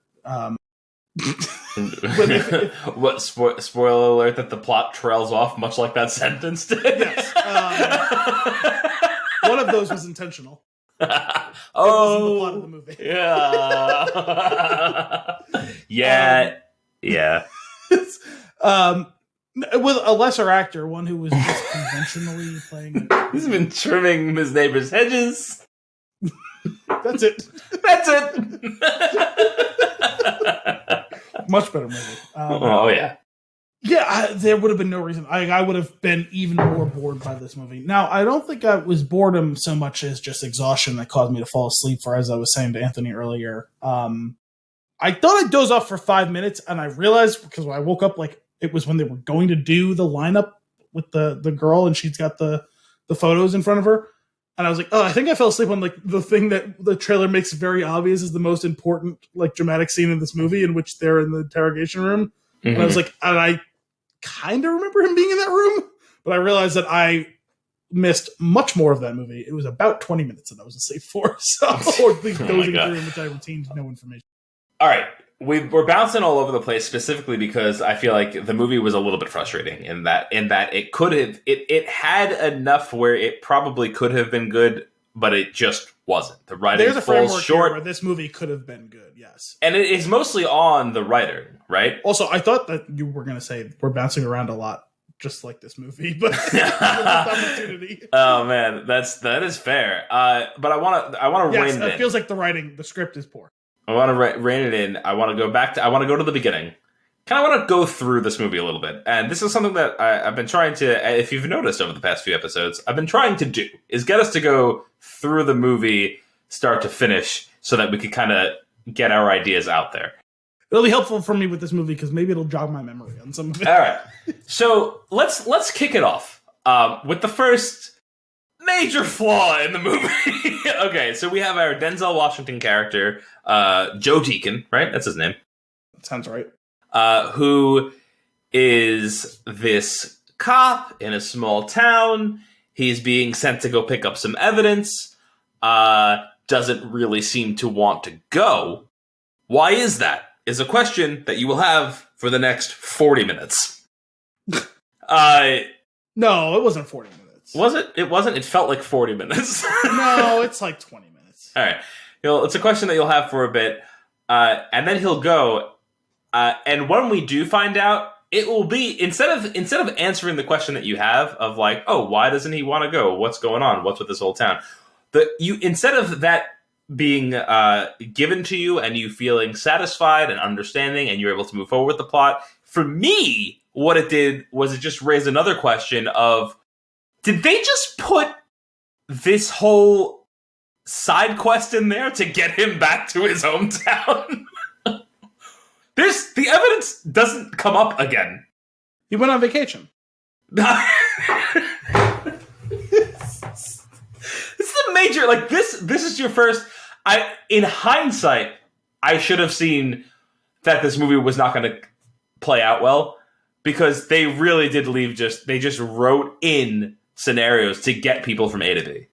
Well, is it great writing or terrible writing that he gets a phone call saying, oh, he took a plea deal. We don't need that information, that evidence anymore. Ooh. Why don't you just fuck off and hang out in LA for a few weeks? So, like, I feel like all that the writing was shit, and somebody read it, it was like, but what about the evidence? And they're like, oh, he gets a phone call. Which also, by the way, when the LA, I don't know. I mean, I'm just going to use cop for lack of a better term. The person who was in charge of the evidence there, once you sign it out, you can do whatever you want with it. No, that's not how evidence works. No. He still has to be very careful with it, because otherwise it will no longer be admissible in court. That's right. Tampering with evidence is a crime. As long as you sign your name and let someone know you have it. He did it. Anyway. Sorry, we have it here. This was properly signed out of the evidence. It's totally fine. So, Joe Deegan takes his Ubisoft side quest to the old town where he used to work so that the rest of the story can unfold. In which we find that he is a disgraced cop that had to leave, but not bad enough to be fired from being a cop. Had to leave? Not sure yet. We find out later. Who used to be the best, who left. He left. Why'd he leave? Reasons. Okay. So we don't find out this very specific reason why he left until probably an hour and 30 into the movie, no? It was pretty late. It's late. I mean, you know what? On the surface, I'll object to that criticism. Finding out the exact reason he left, not finding out till the end of the movie. No problem. On the surface, that's okay. I have no problem with that. It was the reason that he left that I had a problem with. He made a mistake. I'm not saying that it's excusable. I am saying that I don't think it's like as hush-hush as a situation as it should have been, as it was. Hang on. Yeah. He made a mistake. Yeah. That other people blatantly covered up. Right. And then he leaves because of guilt and it's killing him. Right. But then still becomes a cop somewhere else, and that's okay. Correct. Like, either it's a mistake and things kind of work out, whether it be through him being, I won't say fired, but let's say retired, or he pays his penance and eventually gets to be a cop again, or he gets in trouble for it. Right. Because you know what's worse than accidentally killing someone and feeling genuine remorse for it, because it seems like he does feel genuine remorse for it. Mm-hmm. It's covering that up. Yeah. Yeah. Let me rewrite this character real quick. To perpetuate the idea of, we like him, so.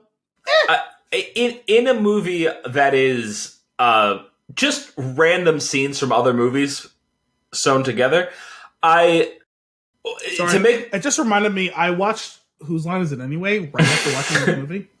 And you say just scenes from a hat. Scenes from a hat. Watching Scenes from a Hat. It's Love by it. far the best Whose Line game of all. I'm a big fan.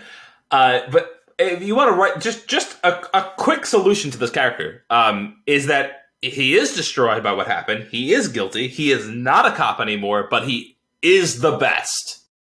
Yeah, if he's the best. He's the best, and he's pulled back in begrudgingly. Pulled back in as some sort of consultant. Yeah. Fine. That fixes that. Yes. And we don't even have to go down this whole rabbit hole of, I carry this very perfectly split bullet on my necklace as a reminder that you killed an innocent person and I covered it up. What is that storyline? That's what I'm saying.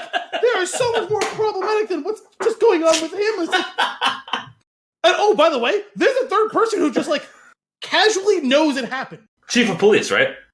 Was it? I don't remember, actually. I think so. It was very unclear to me who was in charge. The guy in that office or Rami Malek? First of all, was anyone in charge? That's a great question. I think Jared Leto's in charge. At times. No, not his character. Just him. Well, maybe. I was going to say, at times, his character is the only person who is exhibiting clear agency and control in any situation. That's true. The scenes towards the end, he has very firm control over what's going on until he totally loses control. He's the only person who ever exhibits even a modicum of control. Yeah, that's true. All right, so I started off on Joe Deacon, but if we were to go a little bit further back, we got an intro to this movie of a girl driving down the highway in the middle of nowhere, which it's not clear to me where this movie takes place. Did they say it at some point? It's in LA. It's in LA? Oh, where is that? Where did he move to, though? That's what I meant. Where he's been working. He's in some rural county outside of LA, I guess. Okay. Kern County. I'm assuming that's a real California county. I actually forgot that I said that in the intro. Yes. Kern County. Gotcha. Well, I do remember because you keep seeing the badge in the hat. It's mentioned, or at least very visible many times, that he's the Kern County sheriff, or he's a deputy. Right. All right. So, but we start the movie off with this girl's being kind of harassed by this other car on the road. Didn't we see the Hollywood sign at one point? Maybe. by this other car on the road, and it's creepy and it's spooky, and she pulls over to a gas station, and it makes a classic horror movie mistake of getting out of the car when she doesn't need gas. She could probably just drive for a while. Honestly, that first scene was the most and be fine. Thrilling, engaging scene. It was so... I was in. I was hooked. I was like, oh, this movie's going to be good. Like, this is going to be... It's creepy. It's twisted. Like, oh... Did a great job of setting the tension and all that. Like, I was like, oh, wow. This is pretty solid. And I agree with you. It did a great job of setting the tension for a different movie. Is this a third movie? Yeah. This is what was that? This is Jeepers Creepers 3 or 14. I'm not sure how many of them there are. Well, I will say, because you've been harping on the 7 aspect of it, of which you're correct too. There's definitely like a lot of DNA from 7. To me, though, I also was often reminded of Zodiac. I don't know if you've seen that one. But the first part of this was kind of more towards the Zodiac part of it, where I see the agree. killer in action. We don't know who it is, all that sort of stuff. Where it felt like where you see the scenes with the Zodiac killer is killing, find out about it later type of stuff. That's right. I went through a Zodiac phase. Take from that sentence what you will. I agree. I agree. How is that a phase? I don't know. I watched a movie and then became obsessed and watched like 4 more and then like a mini series and then a not mini series and So you went down like a Zodiac rabbit hole. I did, yeah. My Zodiac phase. I watched this segment. And I gotta tell you, that movie for the first time last year. I don't remember really any of it except for the fact that I was engaged at the time. It was a good movie. It was the by far best lit David Fincher movie. Which isn't a criticism of Fincher's work, because I actually love a lot of his movies and stuff and House Cards and all that. It's just there's a very distinct color palette and lighting situation in all of his stuff that's incredibly drab and muted and typically quite gray or dark, and that that movie has actual sunlight in it. So that's true.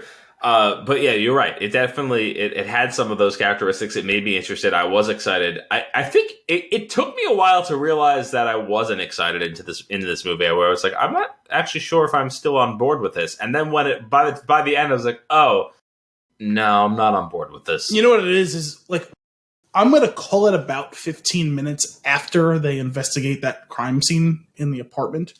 It took to about 15, 20 minutes after that to be like, to totally and completely lose all steam that the movie had.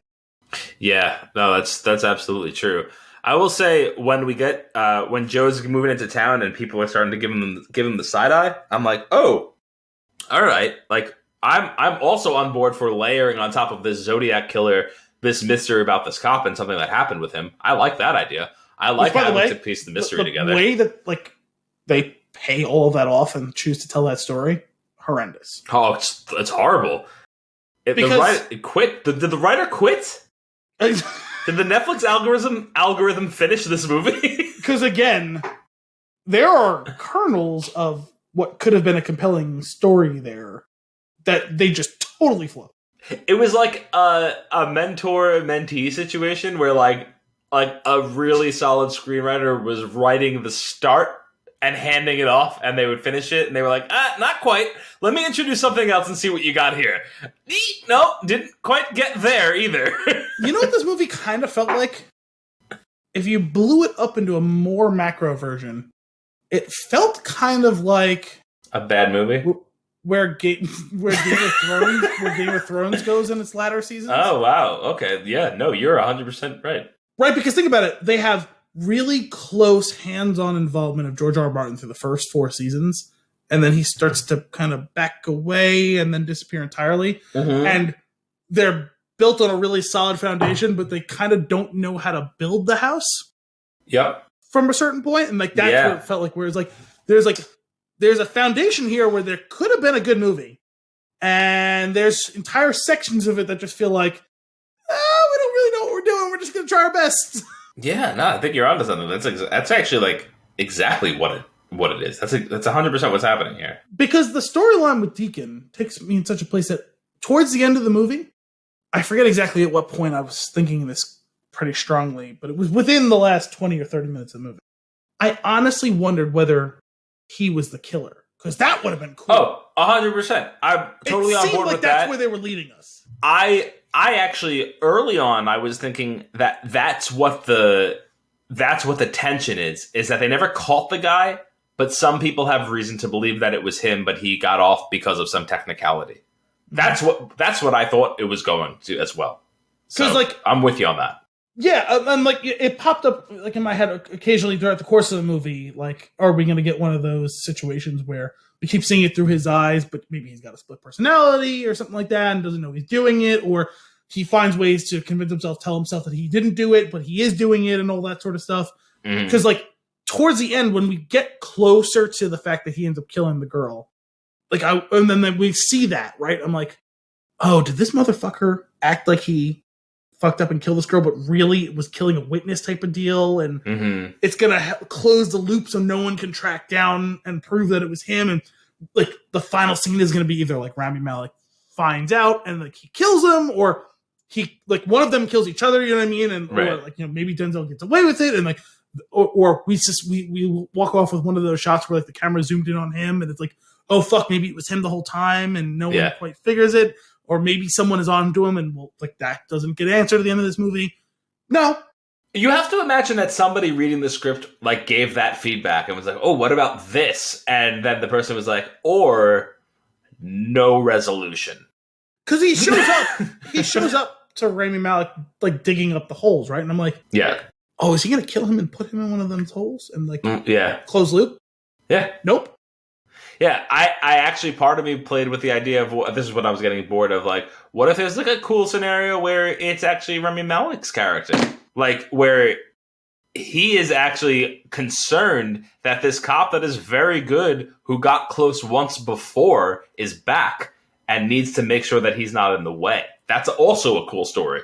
Sure. Very good. And of course it crossed my mind that maybe it would be him too. A lot more holes in that one on account of age, but... Well, I would say age I don't think works out, and like ultimately it just didn't seem to fit what was going on. But like, of course, it crossed my mind as well. Sure. I think that the Denzel thing, if done properly, could have been a really cool story. I think there is a tremendous close on the loop where if you were to take out the garbage piece of the whole like he's a disgraced cop because he killed the woman, and it's kind of hidden up and. I guess some people assume that that's what happened, but others don't. It's very weird. Anyway, take that piece out because that's just that's garbage and it's in the way. If you remove that from the equation and you go through something of like tracking down Jared Leto and then I don't know what you do with those scenes where you make it almost like a Denzel Washington. It seems like he's investigating him, but maybe he's trying to make it seem like that's the guy that's doing it. If you get to the end of the movie and the red beret that is sent to Rami Malek's character is not clearly from a package that he bought, that Joe Deacon bought in the store, that would be cool, right? If he had it and gave it to him, like, oh, we got the guy. But like, there's enough evidence within the movie to show you that he didn't actually take that from Jared Leto's apartment and he didn't buy it. Like, he had it. Like, that would be a cool way to reveal that. Maybe a little bit cliffhanger where it's still not fully clear, but you could start to draw that conclusion. That would be a good movie. I would really enjoy that ending. Yeah, because even the way that they chose to do it, it would have required some sort of foresight by like Denzel, where when he goes back to clean up the apartment, he has to go buy the beret then, and then like gives it to him like after they've finished getting rid of him. Because at least then, it's like from Rami Malek's perspective, like, oh, okay, it's like I don't believe it, but like it's plausible. He just happened to mail it to him weeks later. Like, what was he fucking waiting for? Right, and that's the other thing too. Is like there is another interesting take on this of. Like the actual take, right? Where this is like the character study version of it, where it's like Rami Malek is clearly spiraling out of control. He's spiraling in the way that Joe Deacon spiraled years ago, and it almost cost him his life. It did cost him everything else, and he's doing his guardian angel thing. That's the story they're telling. I think they even call it that in some degree. They call it like his guardian angel or his angel or something along those lines. But no, doesn't he say no guardian angels? Yeah, something like That's that. the closing line, isn't it? No guardian angels. No angels is Or no what angels, it says. right? Yeah. But and that is cool in concept. However, I don't think it works with like the way that they establish Joe Deacon's character as being like with this weird flaw of also I never the really girl. understood the no angels thing. They were trying to do something. It was just another swing and a miss. I get academically what like they're getting at, but like didn't really apply to anything in the movie. No. Like who was going on a crusade to save someone and like failed or whatever? Like that doesn't really happen. Yeah. All right. So here's a question: the guy that killed himself, the first guy they interrogate. Yeah, which also, by the way, just totally just like dropped in our lap like a dead fish. Oh yeah, 100%. Was it him? No. So after he's gone, no, these are really bad cops. It's not Jared Leto either. No, I know that. It's definitely not Jared Leto. But the reason why I ask is after that guy killed himself, there's no more murders. Well, sure, for whatever. Is it because the heat's on? It's probably because the heat's on, just right? Because it's been a couple of days. Like, I guess that's true too. Yeah, there's like probably not enough time. Why is that? What? Sorry, that's just a random question I'm going to ask and assume that you have an erection. That scene was weird, and the reason why I did that just now is that's how weird that scene was. Yeah, well, that was the scene I was watching. I didn't have time to rewind. Grammatically speaking.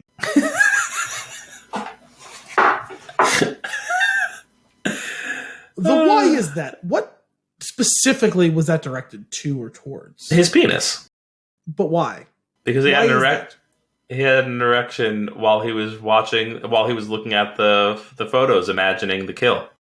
Did he?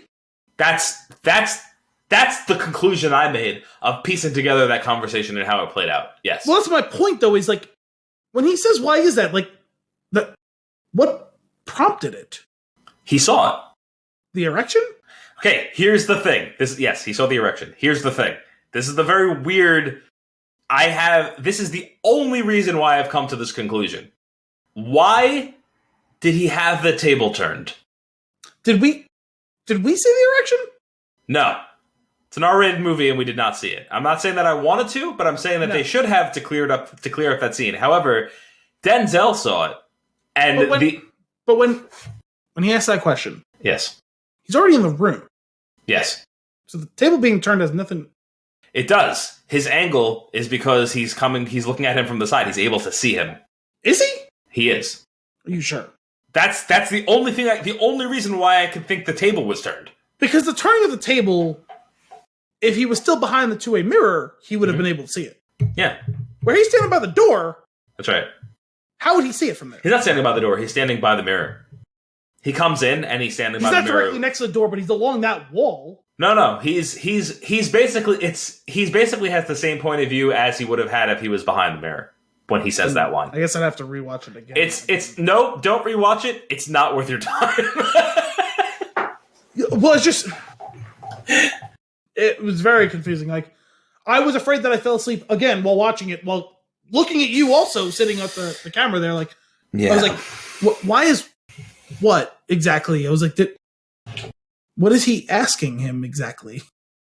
Oh, this is a bad movie.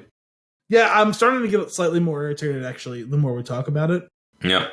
Am I allowed to retroactively move it down to a 5.5, 5? I think so. Okay.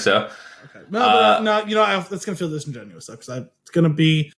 I have it typed up. It's going to go in the notes. That's what I said out loud, that it was a 6 when we did at the beginning of the... Gotcha. All right. Then allow me to convince you to change your score. When we go to... I'm going to rapid fire a number of major issues with the execution of all of their plans. We're going to drive to Jared Leto's apartment, whose name I don't know in the movie, so I'm just going to keep calling him Jared Leto. Sparma. We drive to Jared Leto's apartment. It was something Leonard. Was it Albert Leonard? I don't know. And like that? We're going to call him from the payphone. We're going to arrange for a meeting at the bar down the road. Oh my god! So that Denzel Washington can go. No, I'm not done. I'm not done. So that Denzel Washington can go into the apartment, but rather than actually go to the bar and keep him there, we're just not going to go. Do you know how frustrated I was during that scene? Frustrated enough to change your score? No, because I'm like, how effing stupid. We're going to pick a bar. Yeah. That's a 5-minute walk. Yeah. Not a bar on the other side of town. No. Where he's going to have to get in the car and drive away. Which, admittedly, you're taking some risks there, right? But theoretically, he's going to drive away. I'm going to keep a lookout. He's going to be gone for at least half an hour before he realizes it's a wild goose chase, right? Nope. No. I'm going to pick a bar that he can walk 5 minutes down the street to. Hmm. And then I'm just going to hope he's going to wait an hour. That's right. Not go down, because you know what? That could have been kind of tense where he sees through it and he immediately leaves, right? Right. But no, we're just going to hope that he hangs out there and I'm going to uselessly sit here. He doesn't even do a good job with signaling. Well, I guess that wasn't entirely on him because he makes the call from the bar or whatever, right? But like, why wouldn't you at least okay, let him sweat for 10 minutes and then go down there, because that's going to maximize your time frame. That's right. Oh my god, I'm so sorry, I'm so late, and then maybe he sees through it and it blows up in their face. But you know what? That would have been good writing. That would have been dramatic tension, all of that sort of stuff, right? Yep. Because you expect he's going to blow up the whole situation in some way, shape, or form. Maybe not the way that he chose to, but that he's going to show up. Oh, hang on, let me run to the bathroom real quick. But he doesn't go to the bathroom. He walks out of the bar, right? Mm-hmm. No, stupid. We're just going to hope that he sits there. It's stupid. It's horrible. I hate it. Next. So you're still going 6. By the end of this conversation, I'm going to drop it down to a 3. All right. Next. Is it next? When does the phone ring outside and it's Jared Leto calling and Rami Malek picks up the phone and it's Jared the Leto's next there. night that he follows him because he's sitting out there. That's when they go out to that's what leads to the climax of the movie.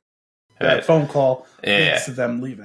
All right, so Denzel needs to go and get, was it aspirin? I don't know, whatever. It doesn't matter. He's going to the store. He goes to the bodega to buy something. The phone rings. It was just coffee, wasn't it? Coffee? That might have been it. It was coffee for Rami Malek, and it was something for him. I forget. Yeah. Jared Leto calls the phone. Rami Malek gets out of the car and answers it. Obviously, it's not a trap. Jared Leto is then immediately there, which means that he called him, left the phone off the hook in the apartment, and which that actually is feasible, especially for a thriller movie. Yeah, okay, that's fine, possible, whatever, no big deal. Here's what's a big deal: Rami Malek gets in the car. No, Rami Malek does not get in the car, and under no circumstances does that cop get in the car with that guy that he's convinced is the killer. No, unless you've been chasing him for 2 other hours of a very long movie and you're desperate, he's not getting in the car with him. Not only convinced that he's a killer, and no, don't ever get in the car. Everything that happens after they get to that open space. Yeah. I kept waiting for Jared Leto to get the jump on him because he keeps walking directly behind him. That's right. It's like, oh, he's going to grab the gun. Oh, he's going to stab him in the back. Oh, he's going to crack him over the head. Whatever. Doesn't do any of those things. But he has ample opportunity in which, like, Rami Malek is not nearly suspicious enough of him to, like, wonder why he keeps sneaking up behind him. Right. It's not okay. This will lead to probably one of the best shots of the movie, which is the pan out to see exactly how many holes that Rami Malek dug, which I thought was actually a pretty cool scene because he shows him going a little nuts. What this movie is, what if... Which, by the way... Hang on a second. Oh, no, you don't finish your thought, but then I want to come back to it. All right. This movie is, what if 7, but the guy we killed didn't do it? Yeah. Well, I mean, that's what happens, right? Like, this is 7. Down to the point of we're in the middle of nowhere without oversight, and he's going to do the verbal taunting thing to get him to come to the dark side type of thing, right? Like, the only difference is we don't have someone tearfully asking what's in the box. Like, it's all basically the same, right? Yeah. So, oh shit! I just forgot what I was going to say. God damn it! Oh, I'm really sorry. It's okay. Well, no, I felt bad because I trampled over you. Go ahead. No. I'm going to remember. It'll be okay. It'll come back. So yeah, we got a not 7 sequence Rami Malek, it just one-shots him with a shovel, which I was happy that the scene ended. I remembered. Well, yes and no, because on the one hand, it was a good job by Leto again. Yeah. On the other hand, like, not super productive scene overall. The level to which, I mean, do you remember Seven? Do you remember what they go through?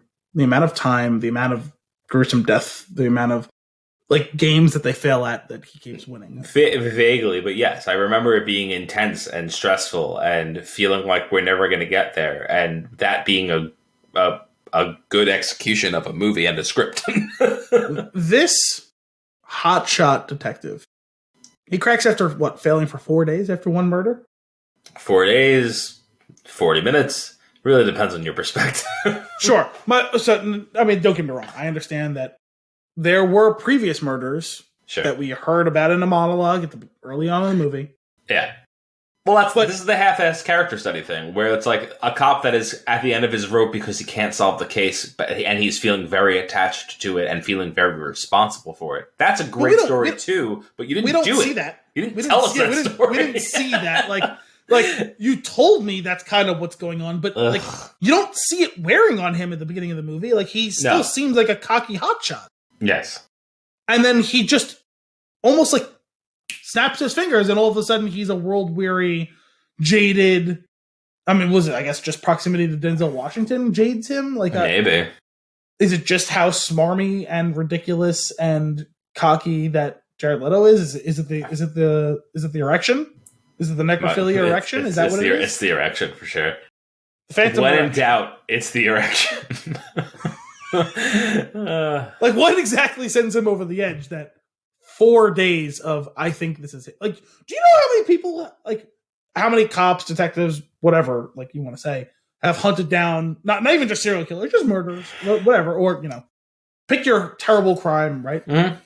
Where they have a suspect, they feel really good about that suspect, and then it takes them, like, months to prove it. Right. He gave up to, like, 4 days.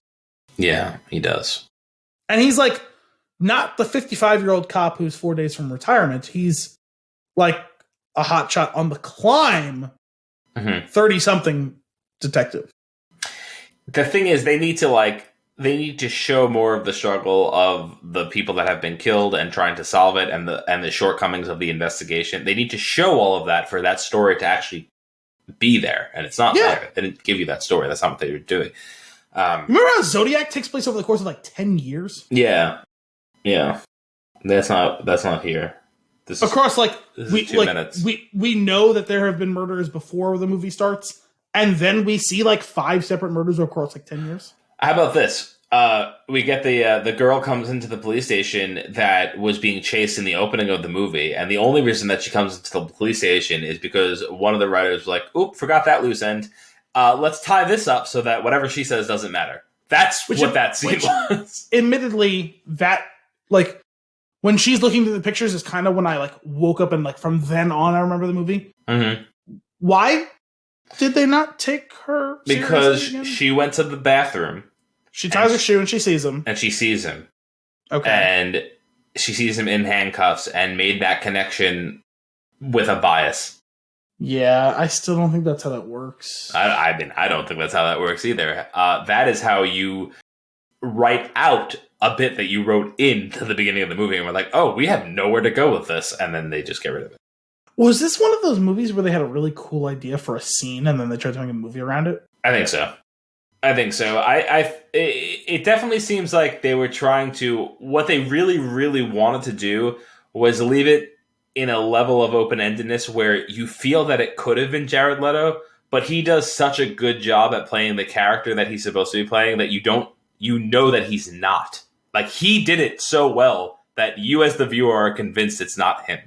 Because honestly, the only thing in the whole movie that suggests it is him is her. That's right. That, and honestly, like, it's pretty compelling. And the refrigerator repair thing.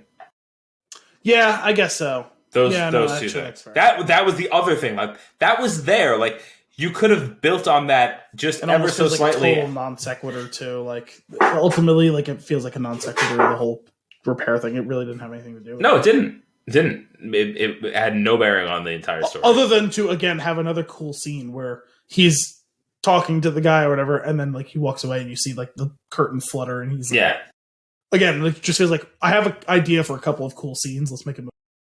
Right, and what they were doing in that scene, because Denzel Washington's character, like, he sees him for a split second and then goes, no, and walks away, seemingly implying to me, the viewer, that this was one of his suspects back in the day, and he thinks his mind is playing tricks on him, but that's not even remotely what's happening. Nope.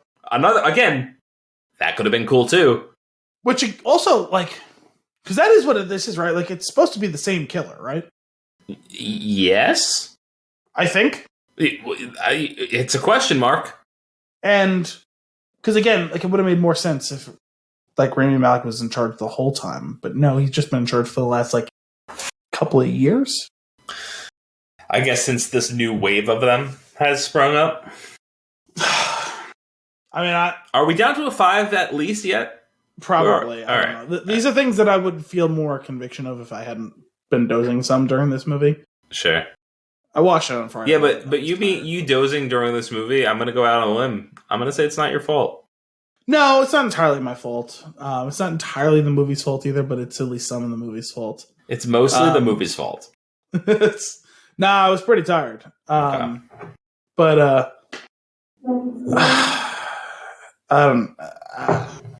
the thing is, like, Rami Malek's good in this. Denzel's good in this. Yep. Jared Leto's very good in this. Like, it just feels so wasted. I just realized one other connection this has to 7. Something that I made a point of while I was watching the movie to Kim, but it didn't even dawn on me that this other actor is in 7. Brad Pitt is known for eating on screen. A lot. Okay. All the time. Almost every scene, it seems, he's shoveling something into his face. Like, it's a thing. Movie or in movies? In movies. It just in general. You'll notice it now. He eats a lot on screen. I noticed during this movie, hey, Denzel Washington sure does like to chew gum in important scenes. And not just chew gum, but chew gum with intent. Like, I don't know how to explain it, but it's part of the character. And I'm not saying it's a bad thing. It's very Denzel. It makes him feel like he's very naturally there in the scene, which I'm sure is the intention behind it, right? It's like just feels like a real person. And it never dawned on me until this, because I think it happened too many times in a row that I was like, wait a minute. He also chews gum in every movie. And I don't know. Just something I noticed. And I'm curious, are there more scenes with Denzel chewing gum or more scenes with Brad Pitt eating food? Oh, in this movie or just like generally? In general. Because the scene that comes to mind is when I became aware of the Brad Pitt eating food phenomenon was around the time I watched Moneyball for the first time. And I was like, I'm going to pay attention to this and see if I notice it. And very early on in the movie, he shovels an entire handful of popcorn into his face mid-sentence. And I was like, oh. That sounds right. That sounds right. What do you got? I feel like you found something. Yeah, no, I was thinking about this earlier, and like I was trying to go back and look. I was like, oh, there was a lot of, outside of the 3 leads, this movie was populated with a bunch of like those guys. That was a thing that they did on The Ringer. Okay. A year or two ago, where it was like a week devoted to those guys. You know, they did like their themed weeks. Like last week was cult movies. Okay. And like what makes a cult movie, what are like the biggest ones, like stuff like that. And this movie like entirely populated with those guys and girls, and like those guy was that it like, oh, that person's been in a bunch of different things you've seen. No, you don't. Now I'm different because I tend to remember like all these action actresses' names. That's why you usually ask me. Mm-hmm. But like it's usually, oh, you don't really remember that person. It's funny because during dinner, I was watching. Oh god, this is a thoroughly mediocre movie. But you ever see the movie Man of the House with Tommy Lee Jones? Man of the House with Tommy Lee Jones. I've seen Man of the House with Jonathan Taylor Thomas. Not the same movie. Not the same movie. Not the same movie. Let me look this up real quick. I actually think I might have seen it on a plane once. It's definitely a plane movie. It probably got a higher rating. That's right. You know how the story goes. All right, Man of the House. No, I did not see this movie. Okay, so sorry, Tommy Lee Jones. I did not see this movie like intentionally. I do think I've seen it on a plane. It's very confusing. So you have seen the movie. I think yes. I want to say yes, but I don't remember any of it. For whatever reason, this was a weird movie that became part of like the rotation of things like my family would watch like at dinner or randomly on like a Saturday morning or whatever, while eating breakfast, something like that. A background movie. It's a background movie. It's not a movie we sit down and watch, right? Like it's like the first time we sat down and watched it, and then since then it's just a background movie. Sure. So have not seen a movie in quite some time. It was on TV. And one of the guys, what made me think of those guys was because Shea Wiggum was in that movie. I totally forgot he was in that movie. And he ended up on the Ringer's like list of like the modern era, like Pantheon, those guys actors. Yeah. Okay. A million things you've seen. You maybe remember his name, maybe you don't, type of thing. He's always like, oh, it's that guy. He was in that thing. You know what I mean? I just looked him up specifically because the name sounded familiar. Then I saw his face and I was like, yeah, would have never been able to tell you his name. 100%. He's that guy. Yeah, so he's that guy. He's like the perfect poster child for that guys in movies and TV. So outside of Denzel Washington, Rami Malek, and Jared Leto, this movie, the rest of this movie, the next like 8 people on the list are all of those guys. Chris Bauer is one of the other detectives. He's one of those guys. He's been in a bunch of things. Specifically, he is actually one of the leads in season 2 of The Wire. He played Frank Sabaka. Okay. There was Terry Kinney, who is the fixer on Billions. He was I think he was the captain, the one who like was very frosty to Denzel early on. Yeah. There's Natalie Morales. I remember I was like, oh my God, she's what's her name from Billions, or not Billions, from The Newsroom. Yep. Thank you. I was actually trying to figure out who she was. Also, isn't she dating Tom Haverford in? She is Lucy on Parks and Rec. That was the second thing I came up with. I was like, also, I'm pretty sure she was in like way more episodes. She was in like 1.5 episodes of The Newsroom in the first season, but she was on and off Parks and Rec, and then ended up coming back for the final season and all with Tom. Glenn Morshower, who's been in a bunch of TV and movies. You'd recognize. Oh yeah, 24 guy. That's how he was usually 24 for a few years. He was on Friday Night Lights. He's been in a million other things as well. The guy who kills himself, Frederick Kohler, he's definitely been in things I've seen before. Yep. Don't know what else I've actually. Oh, Death Race. That was one I ended up actually looking at. I was like, I know that guy.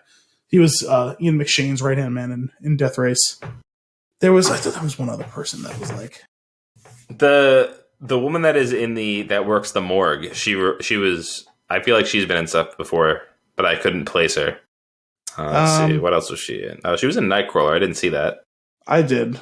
I don't remember her in that though. I don't really remember that movie that well. Honestly, people talked about that movie when it came out. That movie is not worth remembering.